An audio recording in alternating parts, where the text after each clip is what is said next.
Well, fancy meeting you guys out here in the endless vacuum of space. Yeah, I kind of figured since our time in Silent Hill was a little stressful to say the least, maybe it was time that I got about as far away from that town as possible. So I boarded the USG Ishimura looking to get a little R&R out here among the stars. To be honest though, I'm starting to question that decision. I don't know exactly what's going on here, but ever since we entered Aegis 7's orbit, people have been acting a little crazy. Oh well, I'm sure everything's going to be just fine, so why don't you guys join me? I hear the crew's about to initiate the planet cracking process. Sounds like it could be fun and certainly not a mistake whose repercussions will be felt by every human being in existence. Right? What's up guys, I'm Jared from Avalanche Reviews. Welcome to the Dead Space Retrospective.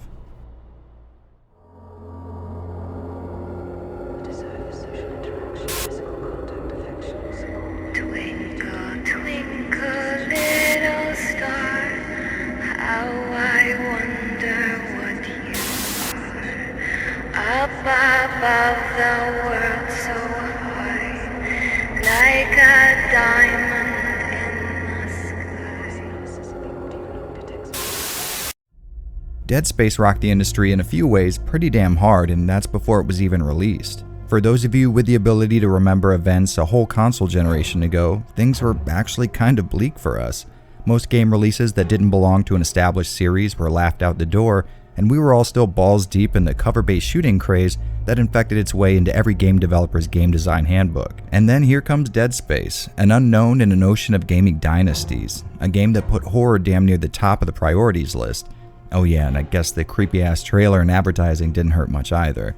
Developed by what used to be Visceral Games, Dead Space was a pretty big change in their long-established MO. See, these guys have always been known for putting out games that people generally liked, but nothing on their list of accomplishments is exactly what I would call required playing material, with the exception of Future Cop LAPD, of course. Dead Space was the first horror game these guys ever attempted, and on top of that, it's the first game that really gave the studio a chance to flex their creative muscles outside of a movie tie-in, and holy hell, talk about knocking it out of the park your first try. And speaking of wild successes, let's see what we have to deal with in the story department.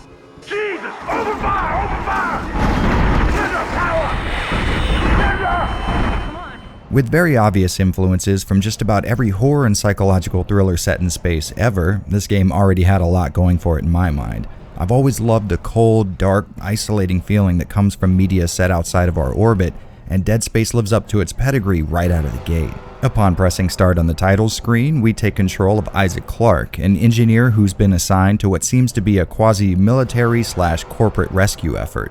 Your small group has been sent in to check up on the USG Ishimura, a massive planet cracker, which is essentially like an offshore drilling rig but in space. And instead of drilling, they're busting open planets for their resources. So you know, similar idea. It seems like the Ishimura... The USG Ishimura. Oh, I'm sorry, my mistake. The USG Ishimura sent a distress signal some time ago, but no one's been able to get in touch since. So our ragtag little team have been sent in, and right from the start, some typical gaming tropes are being challenged. First off, despite the fact that there are trained goons on the ship, we take control of the deep space equivalent of a grease monkey, a futuristic repairman, if you will. I've always enjoyed games that have you taking on the role of a kind of everyman instead of a grizzled mercenary type. But getting back to the intro, a lot of vital information is given out in this short period. We're taught almost everything we need to know about the Ishimura, but on top of that, we find out that Isaac has a personal stake in this mission. Guess you really miss her. Don't worry, we're almost there. You'll be able to look her up once we're on board. Sounds like you do have a lot of catching up to do. Once we arrive on site, this intro really flexes its muscles with an awesome orchestral tune and some, for the time, jaw-dropping visuals. But sadly, this is also where things start to go wrong for our group. Upon trying to dock with the mammoth mining ship, things go pretty far south, and the rescue vessel has to crash inside the Ishimura. After that, the team gets jumped by unknown assailants, and Isaac gets separated from the rest of the group. From here, it's a matter of both finding a new way to get off the ship and digging into what exactly happened here. Everywhere you look, the environment makes it clear some dead serious stuff went down, and discovering the events that led up to the current predicament is actually more satisfying than Isaac's personal stake in all this. Which is good because we go long periods of time where Isaac's story gets put on hold in order to tell more of the Ishimura's history. Oh yeah, and there are what seems to be reanimated corpses running around trying to kill everything with a pulse. That's probably important to mention.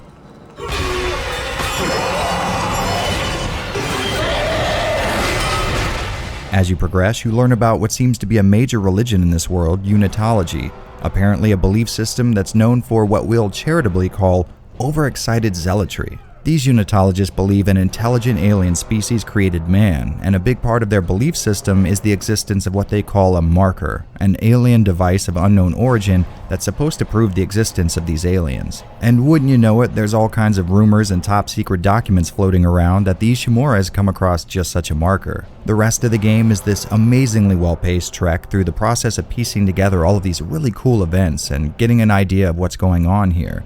We have these unitologists obviously being involved in some way, then there's the fact that everyone's talking about some strange discovery down on the planet, and then there's this mass outbreak of craziness going on. People begin fighting with each other, losing sleep, murmuring gibberish to themselves, and no one seems to be acting rationally. Then you have the appearance of the necromorphs, which act like a thinking, breathing disease that seeks out dead bodies to repurpose as mangled piles of jagged bone and skin. Now, it's important to mention that there are two parallel plot lines running through this game. First, we have the story of Isaac, his fellow rescue crew, and their plight to not only survive, but escape the planet Cracker. This story is told through a very traditional sense, with characters leading Isaac around by the nose, and we get to experience these events in real time. Now, set that against the vastly more interesting tale of what happened to the Ishimura. This story is told using what I like to call the George Romero school of tell, don't show, and any of you OGs familiar with his early work will know exactly what I mean. In his movies, Romero worried that from a lack of budget or resources, he wouldn't be able to show the viewers all of the details needed to build a believable and large world for his movies to take place in. So instead, he challenged the show don't tell mantra by flipping it on its head. Instead of actively showing the viewer the war zone that was Carson City and Night of the Living Dead, he had Ben describe it to Barbara, and by proxy, us.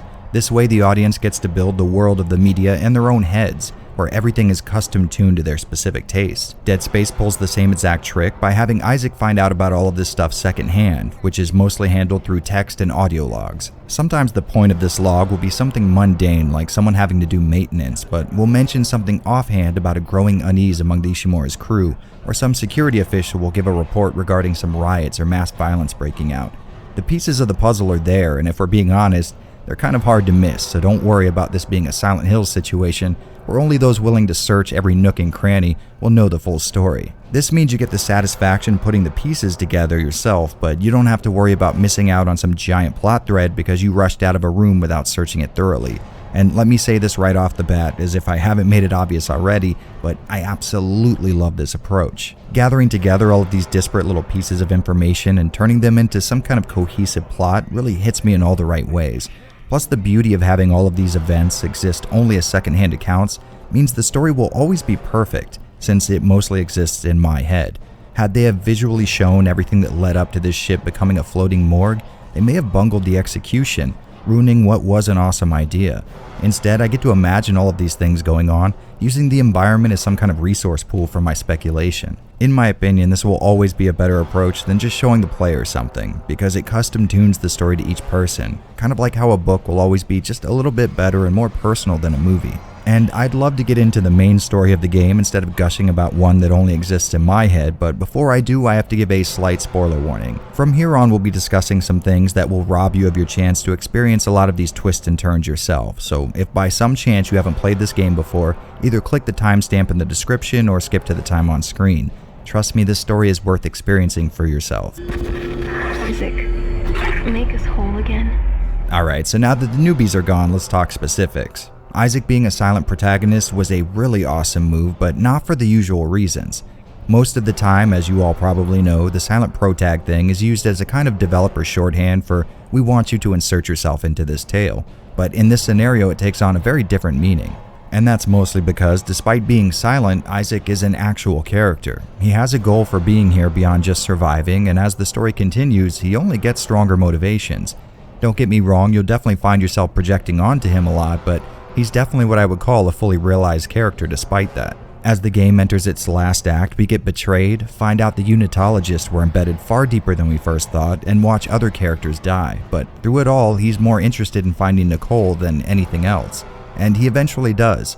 about 15 minutes before it's revealed that she's been dead the whole time. A hunch I'm sure all of us had from day one, but the way it's handled is masterfully done in my opinion, and even though Isaac doesn't speak in this scene, his sagged shoulders and shaking head tells it all. Throughout the entire story, he's had his face obscured by his suit and helmet, and in a stroke of genius, the devs give us one very satisfying face reveal at the very end of the game, followed by a killer jump scare letting us know the marker had a relatively permanent effect on his mind. Without a doubt, this is one of the most pleasing game endings I have ever experienced. All of the dangling plot threads have been cut, but leaving just enough ambiguity. This left me with just the right amount of questions in the end and had me absolutely jonesing for more Dead Space media, a desire that would luckily be fulfilled by a plethora of comics and movies, but we'll cover those another time.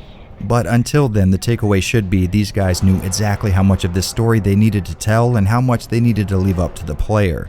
You really don't get confidence like this in a lot of AAA games, since the running MO for big developers is to over-explain every plot element just in case a single microsecond goes by with the player thinking for themselves. Visceral told us what was needed to build a satisfying story, but left a lot of it up to us to discover, and that kind of approach will always be appreciated by me. This way, a person not so interested in all the background stuff can just kind of skip it, while those of us who have sunk into the narrative can dig deeper and actually find something substantial. Well, that's about all I wanted to gush about, so what do you say we let the others back in? Alright, so hopefully I've made it pretty clear that this is a story I very much enjoyed. Not only do I already have a soft spot for psychological tinged horror taking place out in the stars, but on top of that, Dead Space tells this stuff to you in a masterful way.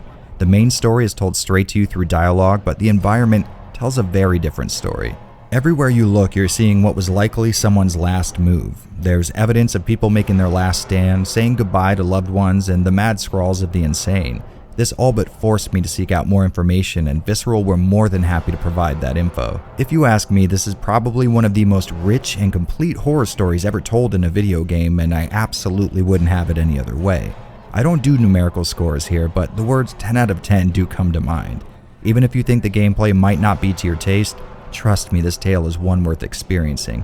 Just make sure to keep an extra pair of pants handy. You know, just in case.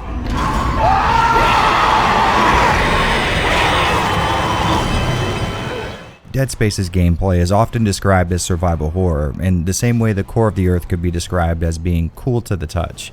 That is to say, fucking inaccurately. And look, I get it, you guys are probably tired of hearing me say that about games, but can we all just agree that having an emphasis on horror is not all that it takes to make a survival horror title?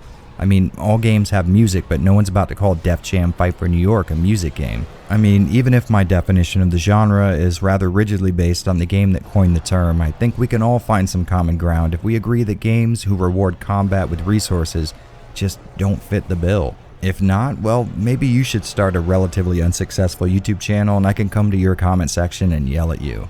Tangent aside, Dead Space is an action horror game, only with the horror taking more of a front seat position, which at the time was not the AAA gaming status quo. The perspective is going to be familiar to anyone who's ever played RE4, but instead of lazily copying Capcom's Homer, Visceral put their own unique spin on it, which results in a really refreshing experience. But before we talk about how much it deviates from the formula, let's talk about how much it doesn't.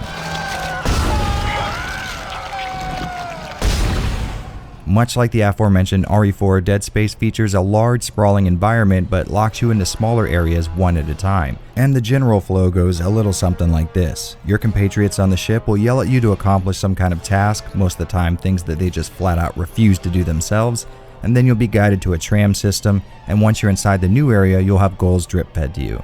Like coming across this barricade and then dropping the original objective for a new one, like finding all the pieces needed to make a homemade bomb. A formula that does a great job of keeping you from thinking about the monotony that it's actually putting you through. On repeat playthroughs, you may notice a pattern of your partners asking you to find some kind of part needed to fix something, and then upon finding that MacGuffin, the thing you were trying to fix gets destroyed, but it's the masterful use of tension and immediacy that kept me from really noticing this. You're almost never timed in these little missions, but even so I found myself keeping up a quick pace, mostly because it does such a good job at conveying the sense of emergency. That being said, there are going to be plenty of moments where you come across an area packed with an eerie atmosphere and environmental storytelling which will have you slowing down and really taking everything in.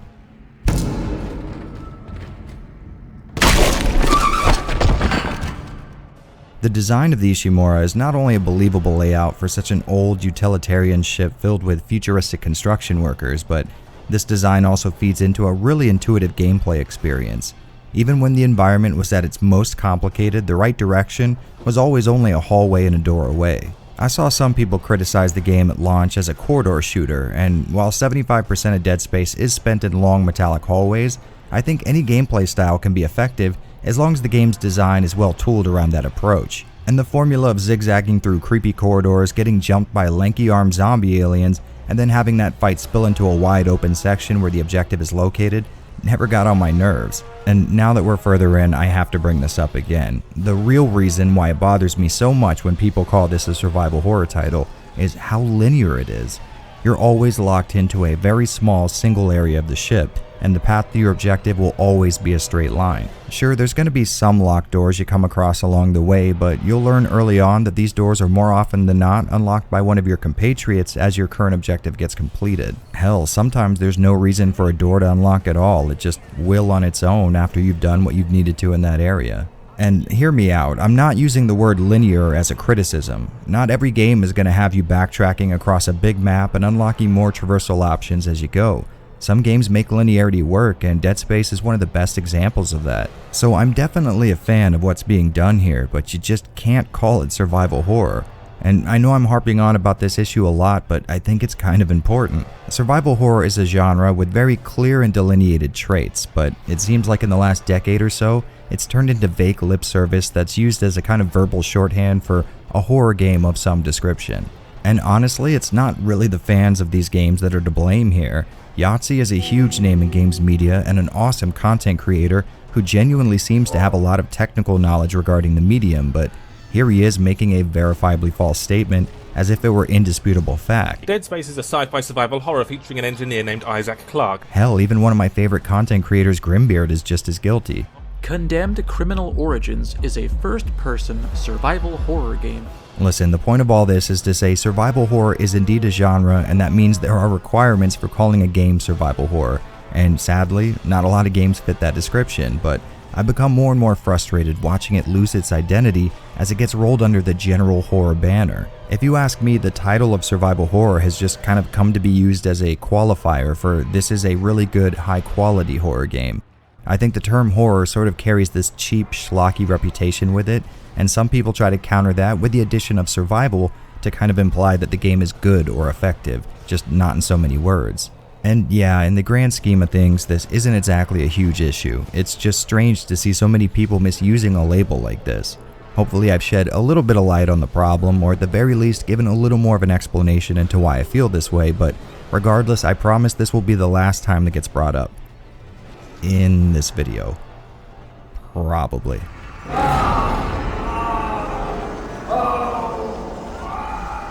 So getting back to what we were discussing, what seems like 12 or 13 paragraphs ago, the game's story and characters do a great job of talking you into doing these things, and the combat is so damn enjoyable that you really don't care where you're going or why. You just hope you'll be able to kill a few hundred necromorphs on the way. Plus, the design of the Ishimura itself has this contradictory effect where everything is about as spooky and uninviting as you could possibly imagine, and yet you can't help but want to progress through it so you can see more. Speaking of seeing more, you'll be seeing a lot of items on your little trip. Almost everywhere you look in Dead Space, there's something to pick up, whether it's stuff hidden kind of out of the way, chests filled with loot, or items dropped from enemies. You'll be picking up a lot of stuff. In fact, I've seen a lot of people use the limited resources argument in favor of classifying this as a survival horror title, but I don't know what game they were playing because I never at any point in Dead Space ran out of ammo or healing items. In fact, more often than not, it's the opposite. I'll be so jam-packed with items that I have to drop a few just to make room for a little more. And if you find yourself in that same position, there are shops scattered everywhere where you can buy and sell items, including fresh fits for your boy. Aside from the starting plasma cutter, all other weapons in the game are going to be found here. Well, kind of. You'll find blueprints for other weapons in a few different spots, and bringing these back to the shop means you can now purchase them. But to be honest, I never really needed any of them. I always go for the line gun, aka this game's shotgun, first, and then maybe the pulse rifle next, but I always just end up using the plasma cutter in the end. Having other weapons means more ammo competing for space in the inventory, and on top of that, every enemy in the game is easily killable with this starting pistol equivalent. especially when you take into account your ability to use power nodes to improve your gear, and buying more weapons means spreading your supply of these things even thinner. And on that note, I really love the fact that there are real noticeable changes in upgrading your equipment. Unlike most games where these kinds of changes come in these single-digit percentages, each new upgrade here makes the game far more satisfying, especially in the combat. And, well, I guess it's about time we tackle that point, huh?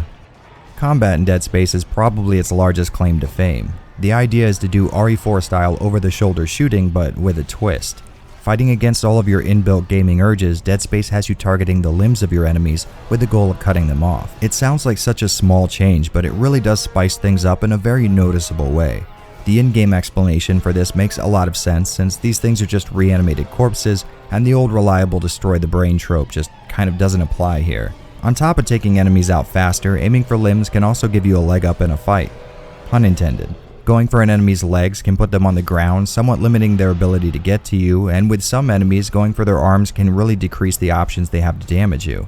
Since the game is asking for a little more accuracy from the player than your average shooter, there's been some tweaks to UI elements like the on-screen aiming reticle. Using this straight line laser kind of look really lets Dead Space shine visually speaking, but on top of that it makes aiming far easier, at least it does for me, and to be honest I'm not really sure why. I think the common red dot in the middle of the screen always does its job, but for some reason, seeing my projectile's path before I fire it just helps me line up shots far better than I would have otherwise. Or at least it kind of feels that way. If I did have one complaint about this system though, it would be that I often found myself reverting to my old gaming habits in a tight situation and going for headshots. But the game does a good job of punishing you for this, so you're not likely to do it a lot. A necromorph with a missing head can be really dangerous in a lot of ways. Not only does it attack wildly at anything anywhere near it, but its attack patterns also become random and unpredictable. And I think this is a really great way of both punishing bad play while also rewarding skilled play. A lot of these little systems are in effect during combat, and they really do add up to a more satisfying and, pardon the pun, visceral feeling to the game's mechanics. With necromorphs that don't have obvious limbs to shoot at, you'll see these glowing yellow weak points show up a lot, and while it does have a very video gamey kind of look to it, it's a visual standard that gets repeated throughout the game. The consistency of this little trick does kind of fall in line with the established look so far, so it comes across as more natural feeling the more you see it. Honestly, Dead Space is a sort of case study on totally nailing combat in a horror game. While the monsters you face do serve as lethal threats with the ability to do massive amounts of damage, their effectiveness is directly controlled by how well you're able to shoot and how quick your reaction time is. A single necromorph can really mess your shit up if you let it get too close, but you're often given ample opportunities to stop this from happening. As the game goes on and you get better and more acclimated to its combat, you'll notice necromorphs showing up in higher numbers and closer distances. At the start of the game, you're often given these long, straight arenas that have baddies funneling in from one direction, but towards the halfway point, the game starts having them circle around you and hit you where you're not looking. And to be clear, this isn't their AI getting more challenging, but instead just smart use of the environment's design and enemy placement. The game does keep you on your toes, with enemies entering areas from several points and even retreating back to these vents and coming at you from a different one, but once you've leveled up your weapon enough, really nothing stands a chance. I did find this to be less of an issue in the console ports of Dead Space, as I've always been terrible at shooting accurately with analog sticks, but even then I found things got far easier after about 2 hours of getting used to using a controller again. Normally I'd use a lack of difficulty as an example of how to ruin the horror elements in a game, but Dead Space's level design and atmosphere make sure I stayed pretty creeped out the whole time. And besides, the necromorphs may get easier as you get better at the game, but they're still very creepy looking visually. Plus their erratic movements, scary ass sound design, and aggressive attacks still put you on edge when they're around. This might honestly be the one game where giving you more options to effectively deal with enemies just does not negatively impact its horror, and I think that's because Dead Space never stops scaring you in other ways. Even towards the end, you'll still get caught jumping at shadows, and the design of the environments combined with the game's absolutely phenomenal lighting and godlike sound design makes this one of the most effective horror games ever made. Outside of all the horror stuff though, I really like this game's puzzles, which all fit in the more environmental variety.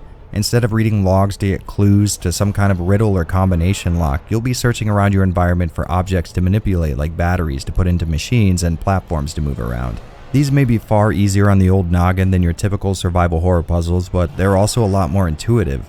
You can walk into a room and pretty much figure out exactly how to progress immediately. mostly because these tasks draw on a lot more real-world experience than the ability to figure out a sliding block puzzle or what item gets used where.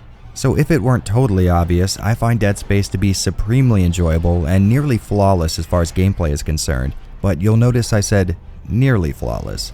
There are a few minor issues worth mentioning, and number one on the list with a giant underline has to be this game's PC port. During the Xbox 360 era, we had this really odd little portion of time where PC ports were more popular and common than ever, but for some reason they always ended up having serious flaws compared to their console counterparts. Dead Space in particular has an issue where the aiming speed is tied to the in-game frame rate, making the game damn near unplayable. For the longest time, the only real fix was to just use a USB controller on PC, but nowadays there's a PC mouse fix, which is a required download if you're looking to play it on that platform. And don't worry, I will have it linked in the description. After applying this mouse fix, go ahead and disable the in-game VSync option and instead force VSyncing through an external program like AMD or Nvidia's control panel app. I've heard horror stories about how higher frame rates tend to break the game's physics, but to be honest, I played through Dead Space at 100 Hz and never ran into any issues. So maybe this has been patched out since the last time I played, who knows. On console, the nasty little problem of an unreliable in-game frame rate can be an issue in situations with a lot of smoke, dust, or fog on screen. These console versions target 30 FPS, which is already going to be less than ideal for a game that's asking you to react to situations very quickly, but when the frame rate begins to chug, aiming and shooting can be affected. I didn't play more than a few hours into each console version, and this did make combat a little more challenging, but I wouldn't say it breaks the game or anything. More like it's just, I don't know, a little annoying, but had I have not gone from 100 FPS on PC to 30 on console, this may not have been so jarring of a change. In a more general sense, I really liked how the game had me changing my tactics by forcing me to target enemy limbs, but the devs didn't have much confidence in me picking up on this little strategy. In the very first area of the game, there's a message in blood telling me to go for the limbs and 2 separate interactions with NPCs repeating that. Listen, forget about shooting them in the body. You gotta cut off the limbs. Grab a cutter, anything like that. Cut them apart. Honestly, I feel like just the writing on the wall would suffice, and maybe a refresher at the end of the first area for those who hadn't caught on yet, but I have to assume your average person with a 360 or PS3 at the time would be skilled enough at video games to intuit this little strategy just from engaging in combat a few times. I really liked that these creepy-ass stingray-looking things could reanimate the corpses lying around the Ishimura, as it meant that these dead bodies served a purpose beyond mere set dressing. But you can actually interrupt this process by stomping the arms and legs off of these corpses ahead of time. Now don't get me wrong, I really like the added depth this brings, but walking into a room and doing the Isaac Clarke tango on everybody can be tedious, and it sort of feels like you're cheating a bit. After maybe an hour or two, the game's mission structure of people yelling at you to complete tasks they could easily complete themselves will wear on you to a degree, but like I said earlier, the story and characters sort of give you a good incentive to want to do these things. And, well, that's about it. Overall, I found Dead Space to be wildly fun to play through again. The horror atmosphere is so damn well done, and the combat is about as close to perfect as you can get. Even as the long playtime stretched out, the devs did a great job of constantly drip-feeding me more enemy types or unique gameplay scenarios like Zero G, the vacuum of space, or the often hated turret section. There's no doubt in my mind that Dead Space more than lives up to its own hype, and that is a very rare thing in this industry. It took a lot of chances by implementing gameplay that plays against your instincts and combines horror and action in such a way that neither side of the equation should be as strong as it is, but it all just works somehow. Hell, even things I normally don't like in other games just don't bother me that much here. To be honest, there's probably not much of a chance that you guys watching this haven't tried Dead Space out for yourselves yet, but if by chance you happen to fall into that category, please do yourself a favor and remedy that immediately. No matter which platform you choose, you're not likely to spend more than $20 on a copy of Dead Space, and I assure you, it'll be the best 20 you've ever spent.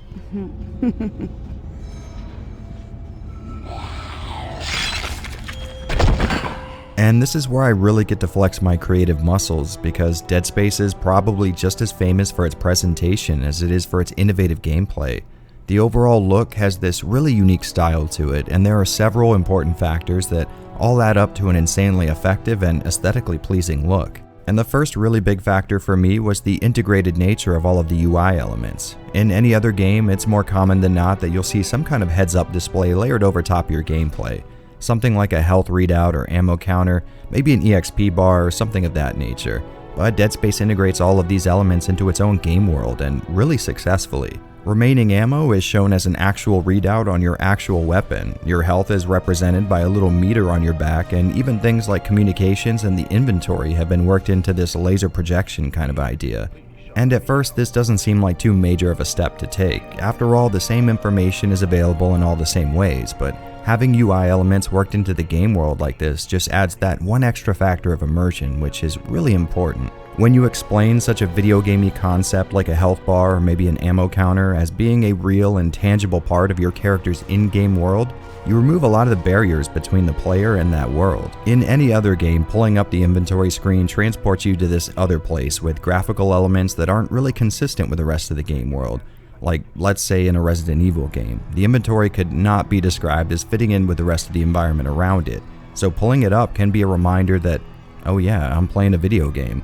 Dead Space manages to work these things into its world, and if you ask me, it's probably the most successful application of that idea in modern video games. And since we're on the subject, Dead Space may have one of the most artistically consistent looks I've ever seen. I'm not quite sure how to describe the visual language of the game, but from the characters to necromorphs to the environment around them, everything feels like it's all part of the same world. The angular lines and almost low-tech look of Isaac's suit looks like it perfectly belongs in this rusted metal tomb around him. I also really liked how they used these bright accent lights to differentiate Isaac's suit, weapons, and other pieces of tech. It creates this really pleasing contrast between the muted metallic backgrounds of the Ishimura and everything else. This makes sure these things stand out visually, but it also helps tie everything together too. The Ishimura may seem a little more run down and in more disarray than what the necromorphs likely would have caused in such a short amount of time, but that's actually explained from the start of the game when the info being given over the docking bay speakers describes the ship as being the oldest planet cracker in service, which goes back to how much effort was spent during development making sure all of Dead Space's gamey elements were explained as things that actually exist in the game's world. On top of that, Dead Space has this near maniacal obsession with graphical tricks that use the environment in its favor. What I mean by this is post-processing effects like fog, dust particles, falling sparks, insanely good-looking lighting, and even better-looking shadows. Interestingly enough, these small effects do a lot to mask the relatively simplistic and low-res nature of its textures and 3D models. For example, when I get close enough to get a good look at Nicole, it's obvious that she's in a game that's more than a decade old. You could see it written all over her face. Almost literally. But just standing in this area here, and you could be forgiven for thinking this was a game that was released this year.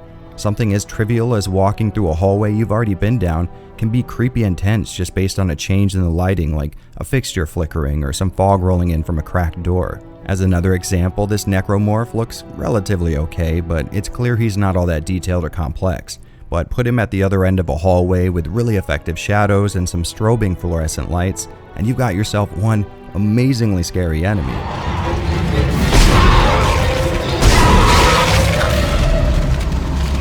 Going back and getting more shots for this video, I was genuinely blown away at how well these little lighting and post-processing tricks did to hide the relatively low-spec nature of the visuals here.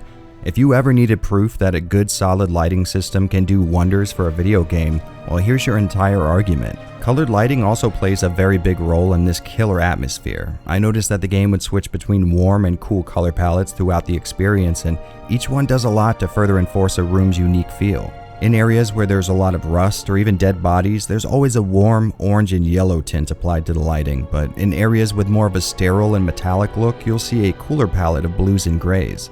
This can really shift the mood of the area you're in and is another example of one of those small effects that add up to more than the sum of its parts. Oddly enough, Isaac's helmet also plays a pretty big role in the game's visual style, or at the very least as a byproduct of it. And what I mean by that is, the suit you start out with sort of reflects Isaac's involvement in the situation. The rounded look of the facial area looks like a wide-eyed sort of innocence to me, but from the first suit upgrade and on, you start to see more aggressive straight lines and sharp angles, which gives me the feeling of a sort of maturity, kind of like he's now aware of what's going on and has become battle-hardened to a degree. The look of the various necromorphs you come across manages to be really unique as well, while still using very similar design language. They have these erratic movements which can be really off-putting, and each one is very visually distinct from far away, so you always know which undead threat to prioritize in a fight. Just like I mentioned before, getting up close reveals a relatively simple amount of detail and geometry, but to be fair, you will almost never be face to face with one of these things, and if you are, it's likely going to be in the heat of a fight. So even this game's flaws can be almost impossible to see when everything is in motion and working as intended. You might have noticed that I've been showing you mostly footage of the game's PC ports so far, but you guys know I love comparing ports, so why don't we jump into the other ways you can play Dead Space.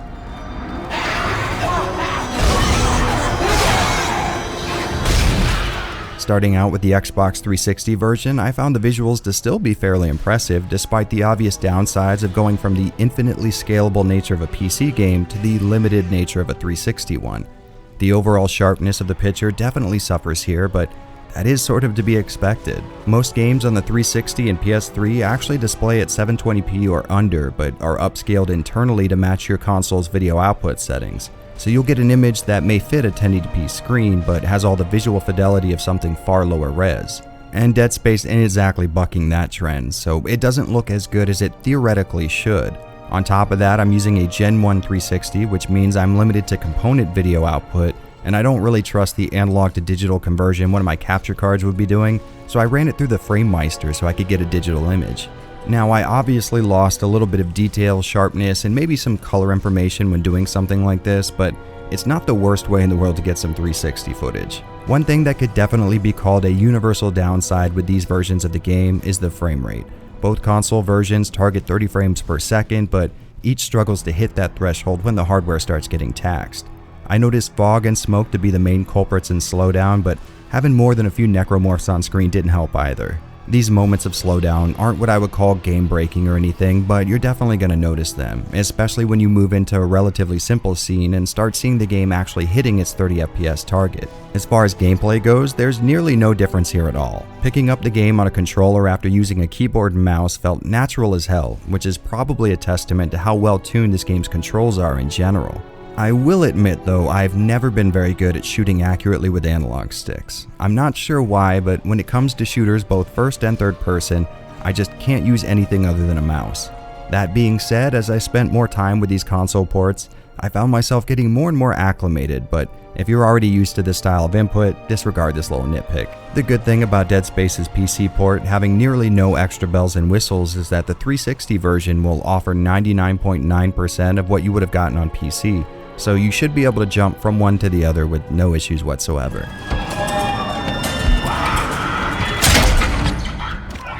Moving on to the PS3 version, I noticed what seems like a much clearer and more defined picture, but sadly I can't really know if that's only because I'm converting the 360's analog signal to digital after the fact. Honestly, I'd love to come back to this point one day when I have a 360 with an HDMI port, but for now it looks like the PS3 wins this little contest. So there's definitely a more clear and precise look to the visuals here when I compare them, and it seems like the PS3 version also has a little more sharpness. The difference may be slight, but when you hold them up back to back, it seems like the PS3 does have the edge. And I think I might know why. Remember how I talked before about how these consoles often scaled their video output? Well, it seems like this game doesn't, at least not on the PS3.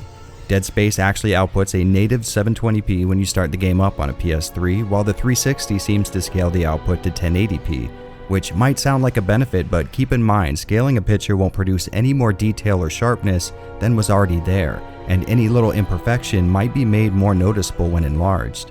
Honestly, I'm not really sure how far this whole thing goes and how many video games are affected by it, but I did set both of my consoles to 1080p when I captured my footage, but only one of them got scaled beforehand, which is really interesting for all the wrong reasons. The 360 version also seems to have a different approach to some effects, as evidenced by this little halo around Isaac's helmet. As you can see, the effect is far more subtle and, pardon the pun, effective on the PS3, while on the 360 it seems overbearing and sort of botched. As far as gameplay goes, I didn't really notice any differences between the two other than what seemed like a slightly better frame rate, but honestly that's kind of hard to tell. I did find that I was shooting a little more accurately in this version of the game, but I'd probably chalk that up to me being more familiar and comfortable with Sony controllers. If you're gonna play Dead Space and you absolutely cannot get your hands on a PC to play it on, either console version will do just as well. If you're used to playing games on console, it's pretty likely you'll be used to 30 FPS and some slowdowns, so any real downsides may totally go unnoticed. However, there is another port to talk about, one that's a little outside of my typical expertise.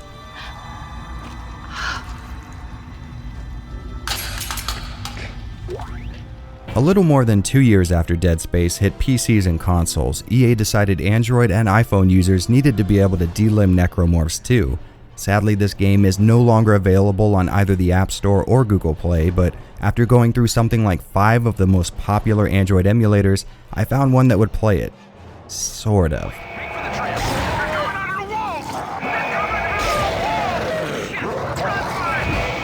For some reason or another, I could only get one of these several Dead Space APKs I downloaded to work, but that one dumps me back to the home screen just when things start to heat up.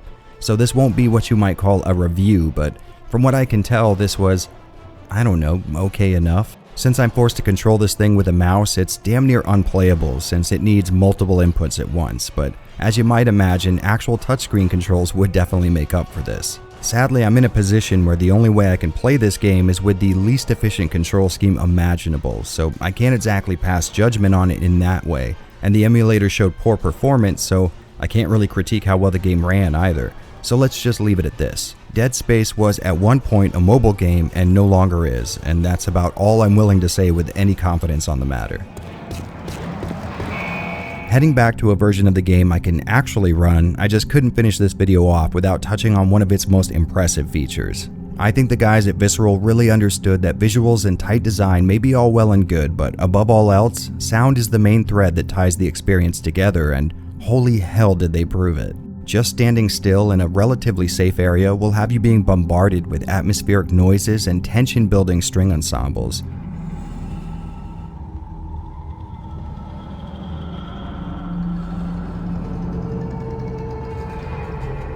There are more traditional music tracks that are used in moments of heavy action, but mostly the soundtrack is made up of soft, drawn-out tones that are mixed very quietly into the background. Going back and taking a listen, the real emphasis seems to be on sounds you would probably assume would be heard on an ancient spacefaring vessel.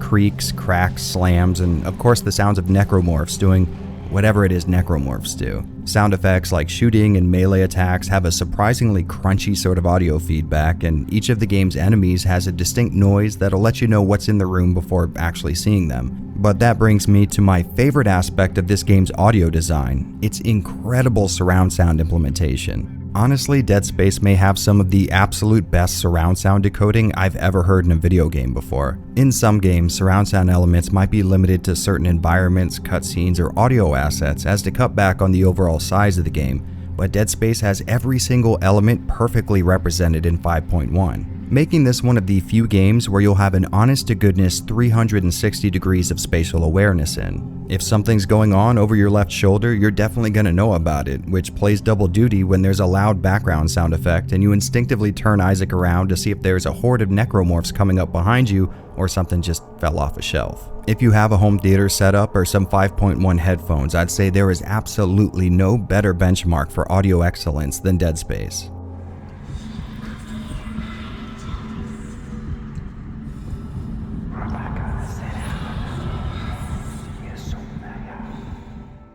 And I think that might be all of the technical info I can give about this game. If I haven't made it clear yet, let me just state out loud for the record that Dead Space is incredible.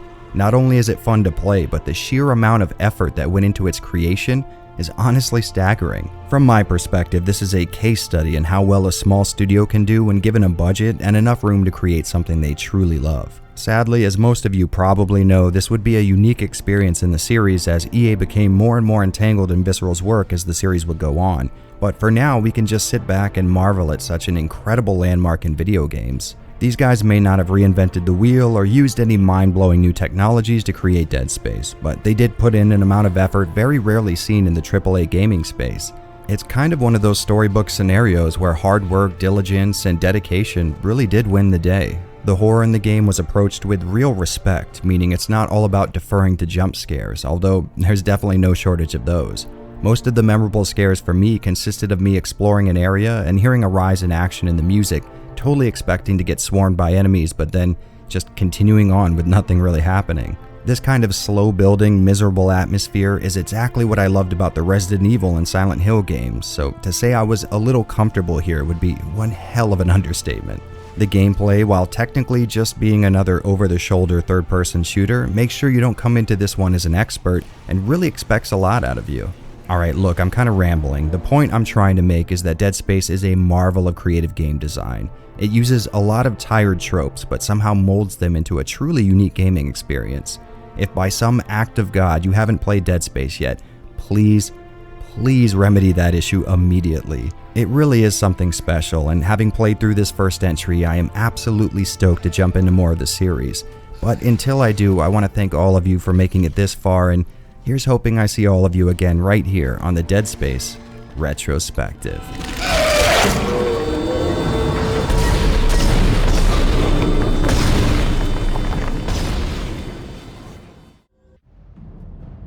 Okay, so it's no secret that I really enjoyed our little stint on the Ishimura, but I'm ashamed to say I haven't really experienced much of Isaac's story after that little affair.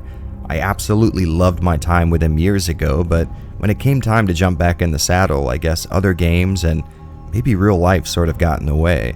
So this is going to be a log of my first time figuring out just what the hell happened after all that marker business out in space. So if you'll join me, I think it's about time we checked up on our little engineer friend. What's up, guys? I'm Jared from Avalanche Reviews. Welcome to the Dead Space Retrospective.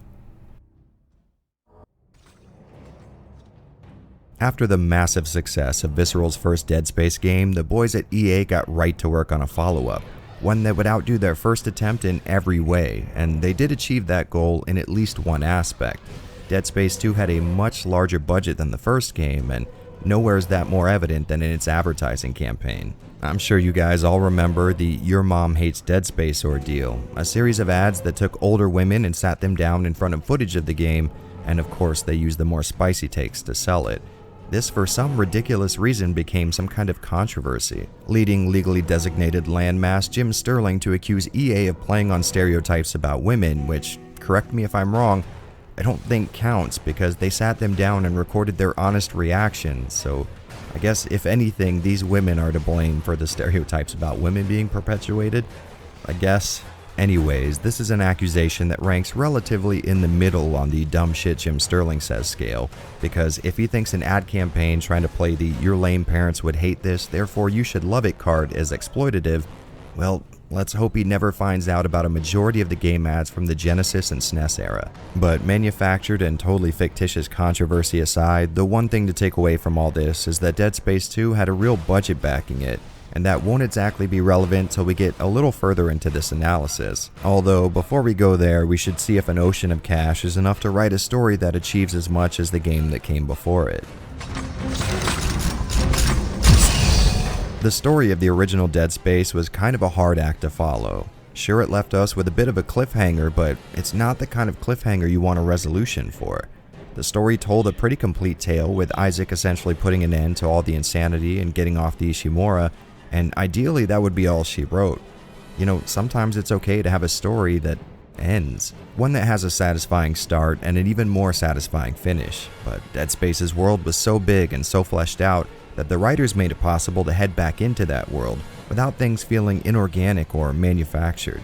The universe that Isaac and the Ishimura existed in had a real foundation with repeating design motifs and systems like governments and companies that could absolutely be expanded on, and I'm happy to say Dead Space 2 does exactly that. Starting off with a little conversation between Isaac and Nicole, where we find out that it was Isaac who convinced her to board the doomed Ishimura in the first place. Isaac, thank you. For what?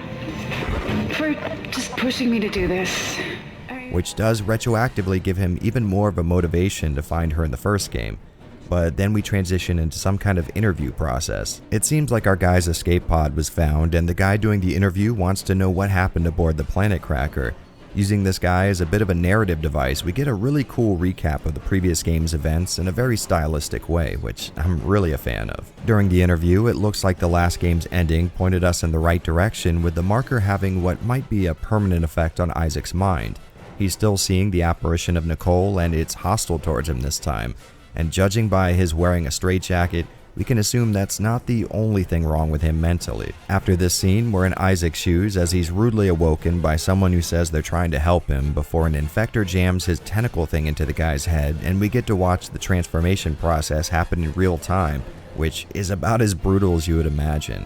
And as a side note, I was under the impression that this could only happen to corpses, but I guess that was never really said out loud in the previous game, so I'm willing to let it slide if it means we get an awesome close-up of what I'm calling the necromorphing process. After this, understandably, Isaac is on the run, and it looks like wherever he is, the necromorph infestation has followed him. At this point, I had about 1,000,000 questions, but those needed to be put on hold since I was essentially wrapped up in a perfect Isaac-sized burrito and surrounded on all sides by misshapen monsters with bone saws for hands. As we make our way out of the more immediate danger, we start piecing together just what the hell is going on around here. Turns out it's been 3 years since the incident on the Ishimura, and Isaac is on the Sprawl. No, not the Philip K. Dick cyberpunk dystopia Sprawl, but a space station just off of Titan, which interestingly enough is revealed to be the site of the first ever planet crack. I'm not sure why I find that so cool, but it just seems like the perfect kind of world building. Anyways, he's been here the entire time, but can't remember much of it due to his own mental issues and heavy amounts of sedation. God knows what these people have been pumping him full of. Isaac, we're all gonna burn for what we did to you. At first, we're led to believe that he's here because of his experience with the marker had driven him mad, but then we find out there's actually some kind of Umbrella-esque shenanigans at play here. It seems like EarthGov has been busy these last few years using the knowledge imprinted on the brains of people who've come into contact with the marker to build their own. And I have a little bit of an issue with this idea. For all we've learned about the markers so far, it has no real positive benefits outside of the church, Altman be praised, and I really don't understand why they would take such a risk knowing full well the side effects of making one. Towards the end of the game, we get a single piece of dialogue explaining that they think it's some kind of infinite energy source, but I really don't remember that being the case in the first game. That being said, there may have been something I missed, so maybe we'll call this one even. For now.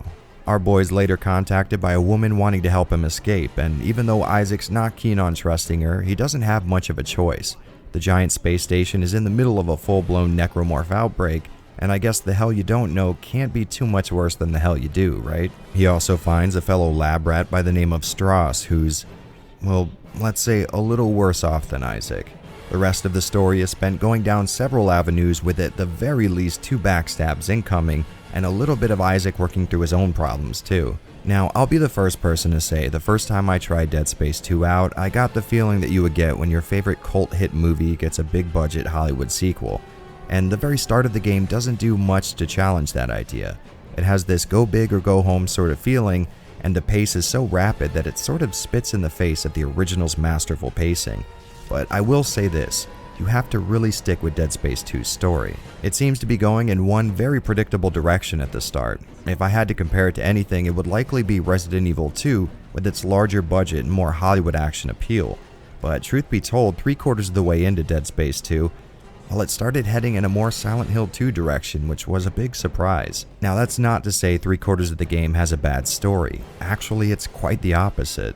I really enjoyed the almost zombie outbreak feeling of walking through these living quarters and seeing signs of people committing suicide to avoid being torn apart while they're still alive, and walking by doors with people in the process of turning or have already turned. And I know that may sound like a gameplay thing and not a story thing, but a lot of the story in these games are told through the environment, and I think that's no different here. Now, it certainly does have its fair share of cheapness, like the obvious trope of having Isaac dredge through a daycare center complete with child necromorphs.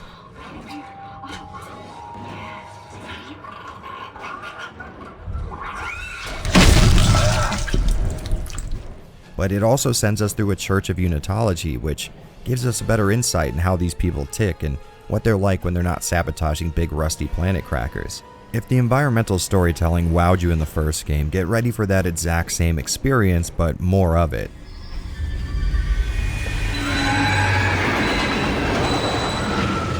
Now, I will admit this story's got a different feel from the first games, but I think it still lives up to that Dead Space name. The original had this slow building, kind of creepy and dark thing going on, and the second is a lot more in your face, but it still retains a kind of authenticity. And from a storytelling perspective, this change makes a lot of sense. We as players already know what's after us in the dark corners of this space station, and we're already familiar with what's making them, so it makes sense to start us in the heat of all the action. I mean, if it slowly revealed the necromorphs, I would have likely gotten a little bored, totally knowing what was coming next. Honestly though, I think the best example of how things have changed would be the fact that Isaac not only has a face now, but a personality to go along with it. They're swarming in through a hole in the medical deck. At least you won't have to go through there. Unexpected obstruction ahead. Shutting down. Welcome to the medical deck. Crap. And I think I might be torn on this issue. On one hand, he had so much character when all we had to gauge his reactions by were his labored breaths, screams of terror, and body language, and all that's gone now that he can properly express himself. But I really do like his personality in this game. You have him pretty evenly split between wisecracking action hero and deeply damaged, nearly crazy person who just can't let go of the guilt that he feels for the role he played in Nicole's fate. He grows attached to the other characters in the game, gets angry with them, and even expresses frustration that mirrors my own when the old Dead Space trope of nothing working rears its ugly head. It doesn't recognize a new junction. I think I've got it from up here. Just beware from down here. What? I didn't hear you. Nothing. Nothing. This new side of Isaac is a contentious one, and while I do really enjoy his personality, I can't exactly argue that I wouldn't have loved for him to have remained a silent protagonist. So this will be a subjective take, but if you're worried about Visceral ruining a unique character by having him speak, you're not exactly in the wrong, but I found this new personality to be really engaging anyways. And yeah, maybe there is a bit of the original allure lost now that he can actively comment on things, but it is replaced with what I feel is pretty organic and believable writing, so I guess take that for what it's worth. And since we're talking about differences, it's only fair we talk about how Dead Space 2 stays the same. You'll still be following a voice on your radio, and while you'll often come within mere inches from the people you're communicating with, you aren't going to be fighting back to back with them or anything. If this bothered you in the first game, it'll likely have the same effect here, but I really feel like this was done to make sure that there wasn't any kind of break in the isolating atmosphere the devs worked so hard to cultivate, so I guess we'll call it a necessary evil. And continuing on the subject of aspects of this game that stays the same, if there were one thing this sequel totally gets right, it's expanding on the world of Dead Space to a satisfying degree, but making sure nothing gets over-explained, a trick the first game pulled perfectly. The church, the government, and people of this world are all fleshed out just a little more than they were before, but not so much that they stop feeling interesting or mysterious. Just like before, a lot of the background narrative is handled via text and audio logs, and just like before, these little pieces of self-contained world building are amazingly fun to get lost in.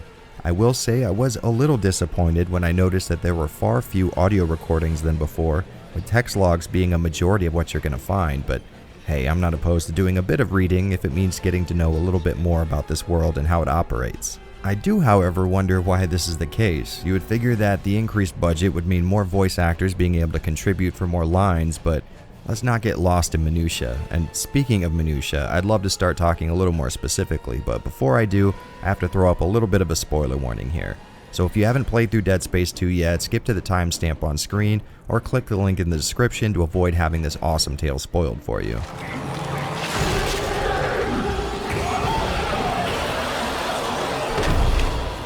Alright, so now that the first timers are gone, we can talk shit about them, and maybe this story. In the first game, we found out that Nicole had been dead the entire time, and this time around, they still have Isaac in absolute torment because he essentially pushed her to join the crew of the Planet Cracker, in a sense dooming her to her own death. And as you near the end of part 2, you start to see Isaac come to grips with this fact.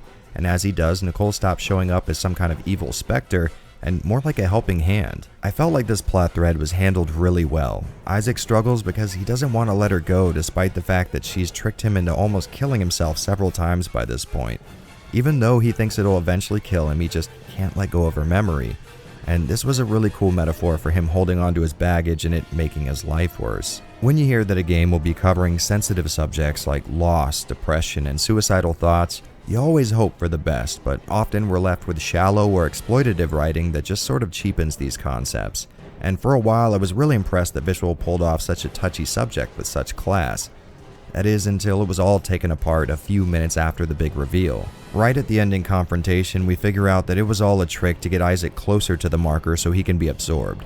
Now don't get me wrong, this last backstab I thought was really effective, but honestly I would have been more satisfied if this turned out to be a little more like Silent Hill 2, where the main character struggles with an issue and the end of the game coincides with him or her making peace with their inner demons and letting them go. Maybe it's just me, but I was all on board the Isaac using the part of his brain that the marker affected to destroy it, but at the cost of not seeing the apparition of his dead love anymore. If you ask me, this would have been the better way to go, but That being said, I'm not exactly complaining. I just would have liked to have seen the other option explored as well, maybe as an alternate ending or something like that. And real quick, before we let everyone else back in, I just wanted to say that I absolutely loved this game's ending. No analysis or critique here, I was just really blown away at how, for lack of a better word, epic it was. By the time the ending credits started rolling, I genuinely found myself letting out a sigh of relief, like I had been tightening myself up the entire ending sequence. Really grade A stuff, and I wouldn't have it any other way. Alright, so I think that's enough gushing. Let's let the rest of the crew back in. What? Okay, so time to put the cards on the table. I was completely blown away by Dead Space 2's story. At first I lamented having Isaac shed his silent protag nature and don an honest-to-goodness personality, but I genuinely grew to love it. In that same sense, I really didn't like the stereotypical, two-dimensional character Ellie at first. The game introduces you to her as your average take-no-shit, hard-ass female character that in any other game you just know would have been a sniper.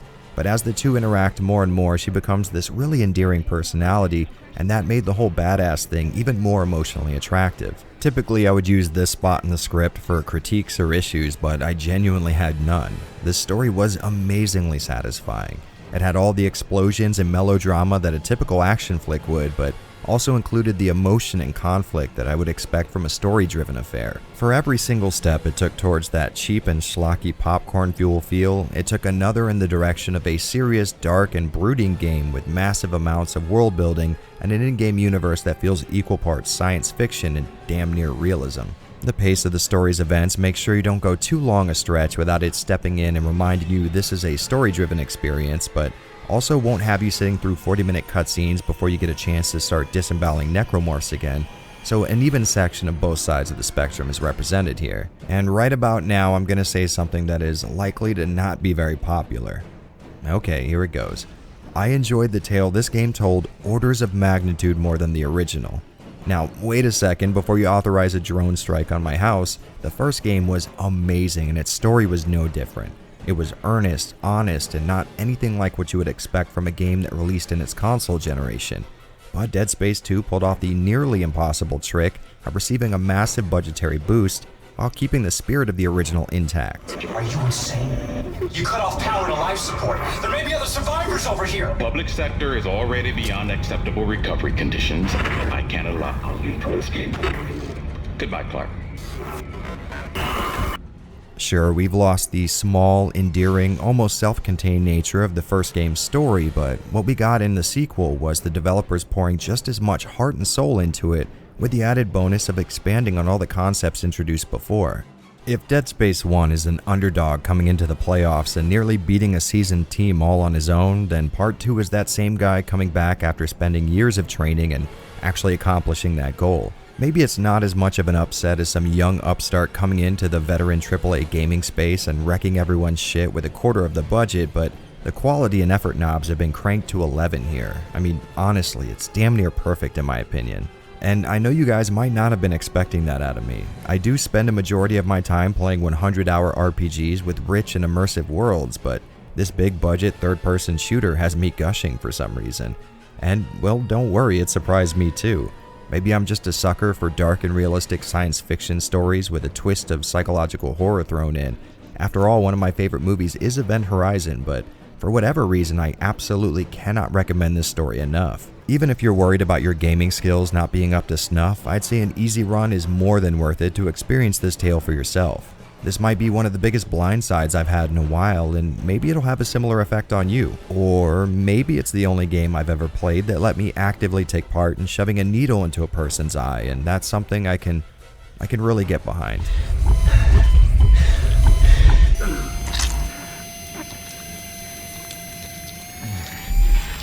Okay, so we all hopefully know what Dead Space is all about by now. Long corridors leading to open areas where piles of twisted bones and corrupted flesh jump you in a fight, requiring some limb from torso separation, with light physics puzzles on top for good measure. And in that sense, Dead Space 2 is certainly not reinventing the wheel here.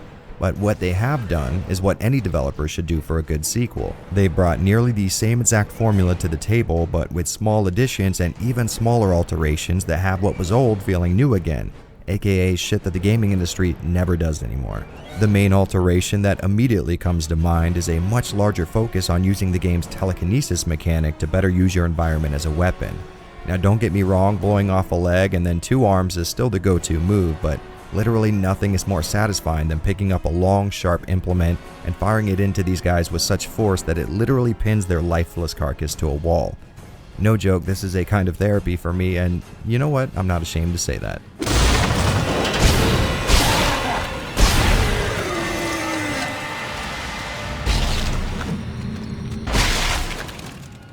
Of course, this was something that was possible to some degree in the original game with stuff like buzzsaws, but here you'll notice these environmental elements are present in nearly every fight you're going to have, and now even the necromorph's own limbs can be used as a weapon against them, really changing things up. After taking out one of these things' sharpened bone spikes, you can pick it up and skewer them with it, and now that I'm thinking about it, I'm not too sure if this is a returning mechanic from the first game that I just never used.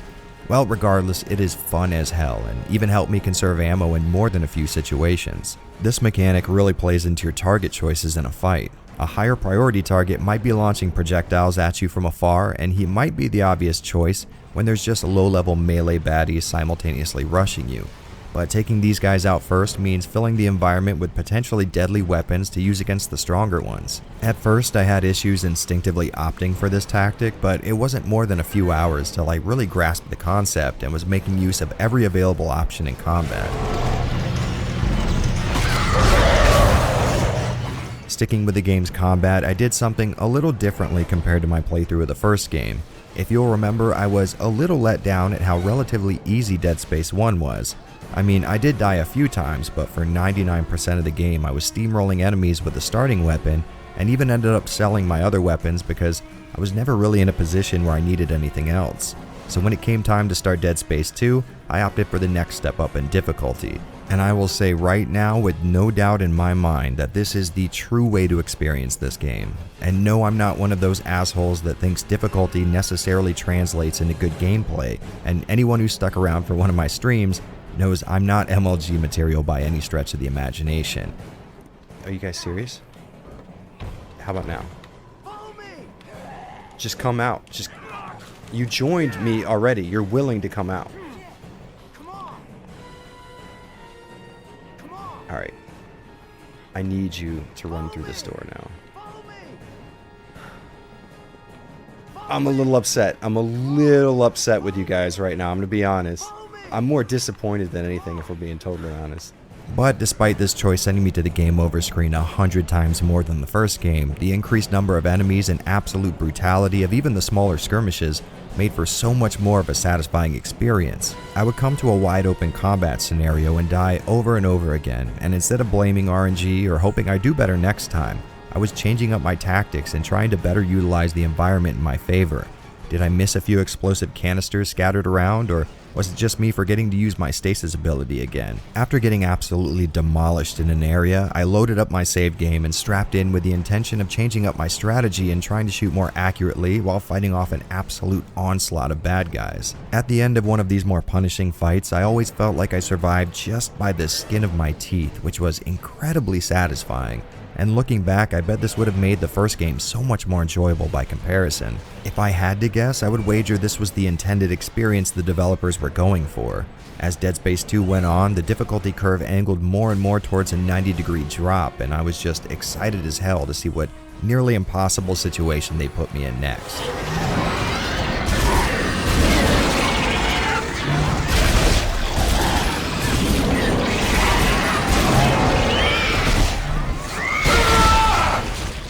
Instead of shooting gallery level enemies rushing me from far away while I picked them off with ease like in the first game, I was being swarmed from all sides, and while it was teeth-grindingly difficult, it also felt incredibly fair. For example, I might get hit by a necromorph from behind that I just didn't even know was there, but then in fighting him I'd notice where he came from, and then I would start noticing all the entries into the room, counting windows and air vents. Then I would just demolish the entire fight. It felt like it asked for the perfect amount of effort out of me. I never restarted a fight saying, oh, how the hell was I supposed to avoid that? I was honestly in awe at how much fun I was having this time around, and just to reiterate, I really enjoyed the first game, but to further drive that point home, here's a nearly endgame fight from Dead Space 1. I'm taking a lot of damage here, but as you can see, that's mostly due to me not needing to worry about avoiding attacks. And there's no real strategy being deployed. Necromorphs are showing up from nearly all sides, but at such a long distance that I can just pop them with stasis, blow off a couple limbs, and eat any damage from enemies I neglected while slowly picking my shots. Honestly, looking at it now, it seems like a big downgrade given the context. Now, taking a look at an endgame fight in Dead Space 2, and it is a night and day comparison. Necromorphs are getting right in my face, and I'm having to pick targets on the fly at an insane pace. I'm needing to use crowd control by using pain states to pop multiple enemies with non-lethal shots just to get a microsecond of breathing room so I can line up the more damaging stuff. I'm also needing to react way faster to threats here. As you can see, I'm moving my mouse a mile a minute trying to keep up with these fools, and instead of reloading, I was having to switch to another weapon just to make sure I wasn't left open for a few cheap hits, which by the way is all it takes for these guys to take me down, despite me having a fully upgraded suit. Despite the fact that I make a living trying to describe my experience with a video game, it's just really hard to put words together that will tell you how satisfying this is. But the chaos and pace at which most fights took place forced me to play better, and by the end I just felt like an absolute badass, which is what I expect from most action games. Listen, I know this sounds like me bragging at how great I am at this game, but believe me, I died easily 100 times or more in this playthrough, but each time I was completely stoked to jump back in and see how I could better approach the skirmish that got the best of me. If you take any advice from me in this video, give Dead Space 2 a try on Survivalist. It felt to me like the perfect combination of difficulty and satisfaction. Trust me, you will not regret it.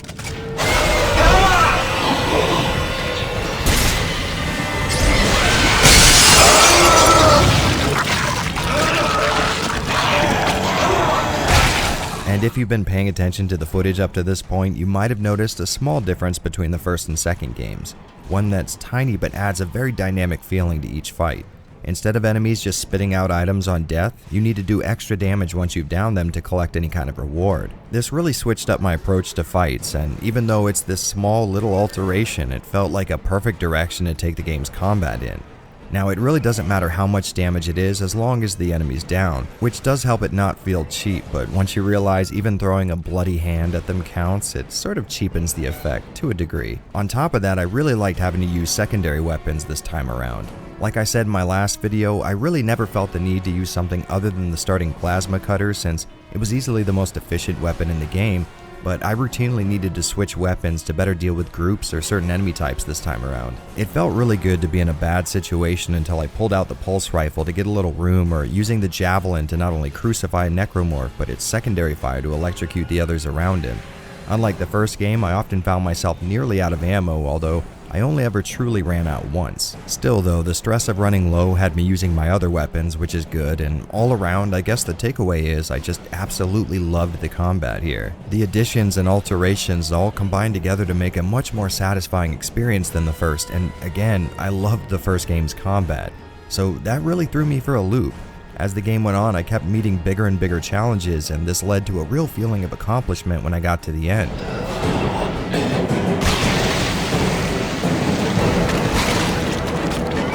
As Isaac took off his helmet and breathed a sigh of relief, I was right there with him.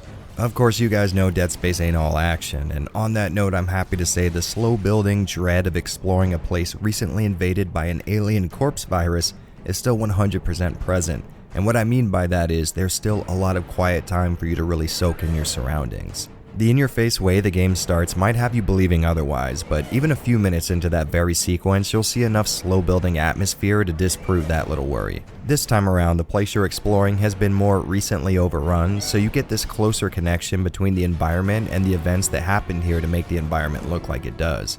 At first, I was worried the team would add more action to the game, throwing off the carefully balanced ratio achieved in the first, but instead, the guys at Visceral just expanded the size of everything, so an increase on one side meant an even increase on the other. So if my little tirade on the combat got you worried, trust me, you don't have to be. You're still gonna spend plenty of time slowly skulking through dark hallways with blood-smeared walls while a single light fixture flickers off in the distance. And do keep in mind, I come into horror games wanting to spend more time in the dark, feeling around for a light switch, and less time partaking in pulse-pounding action, so this game getting such high marks from me despite having so much action really says something about how effective that horror is.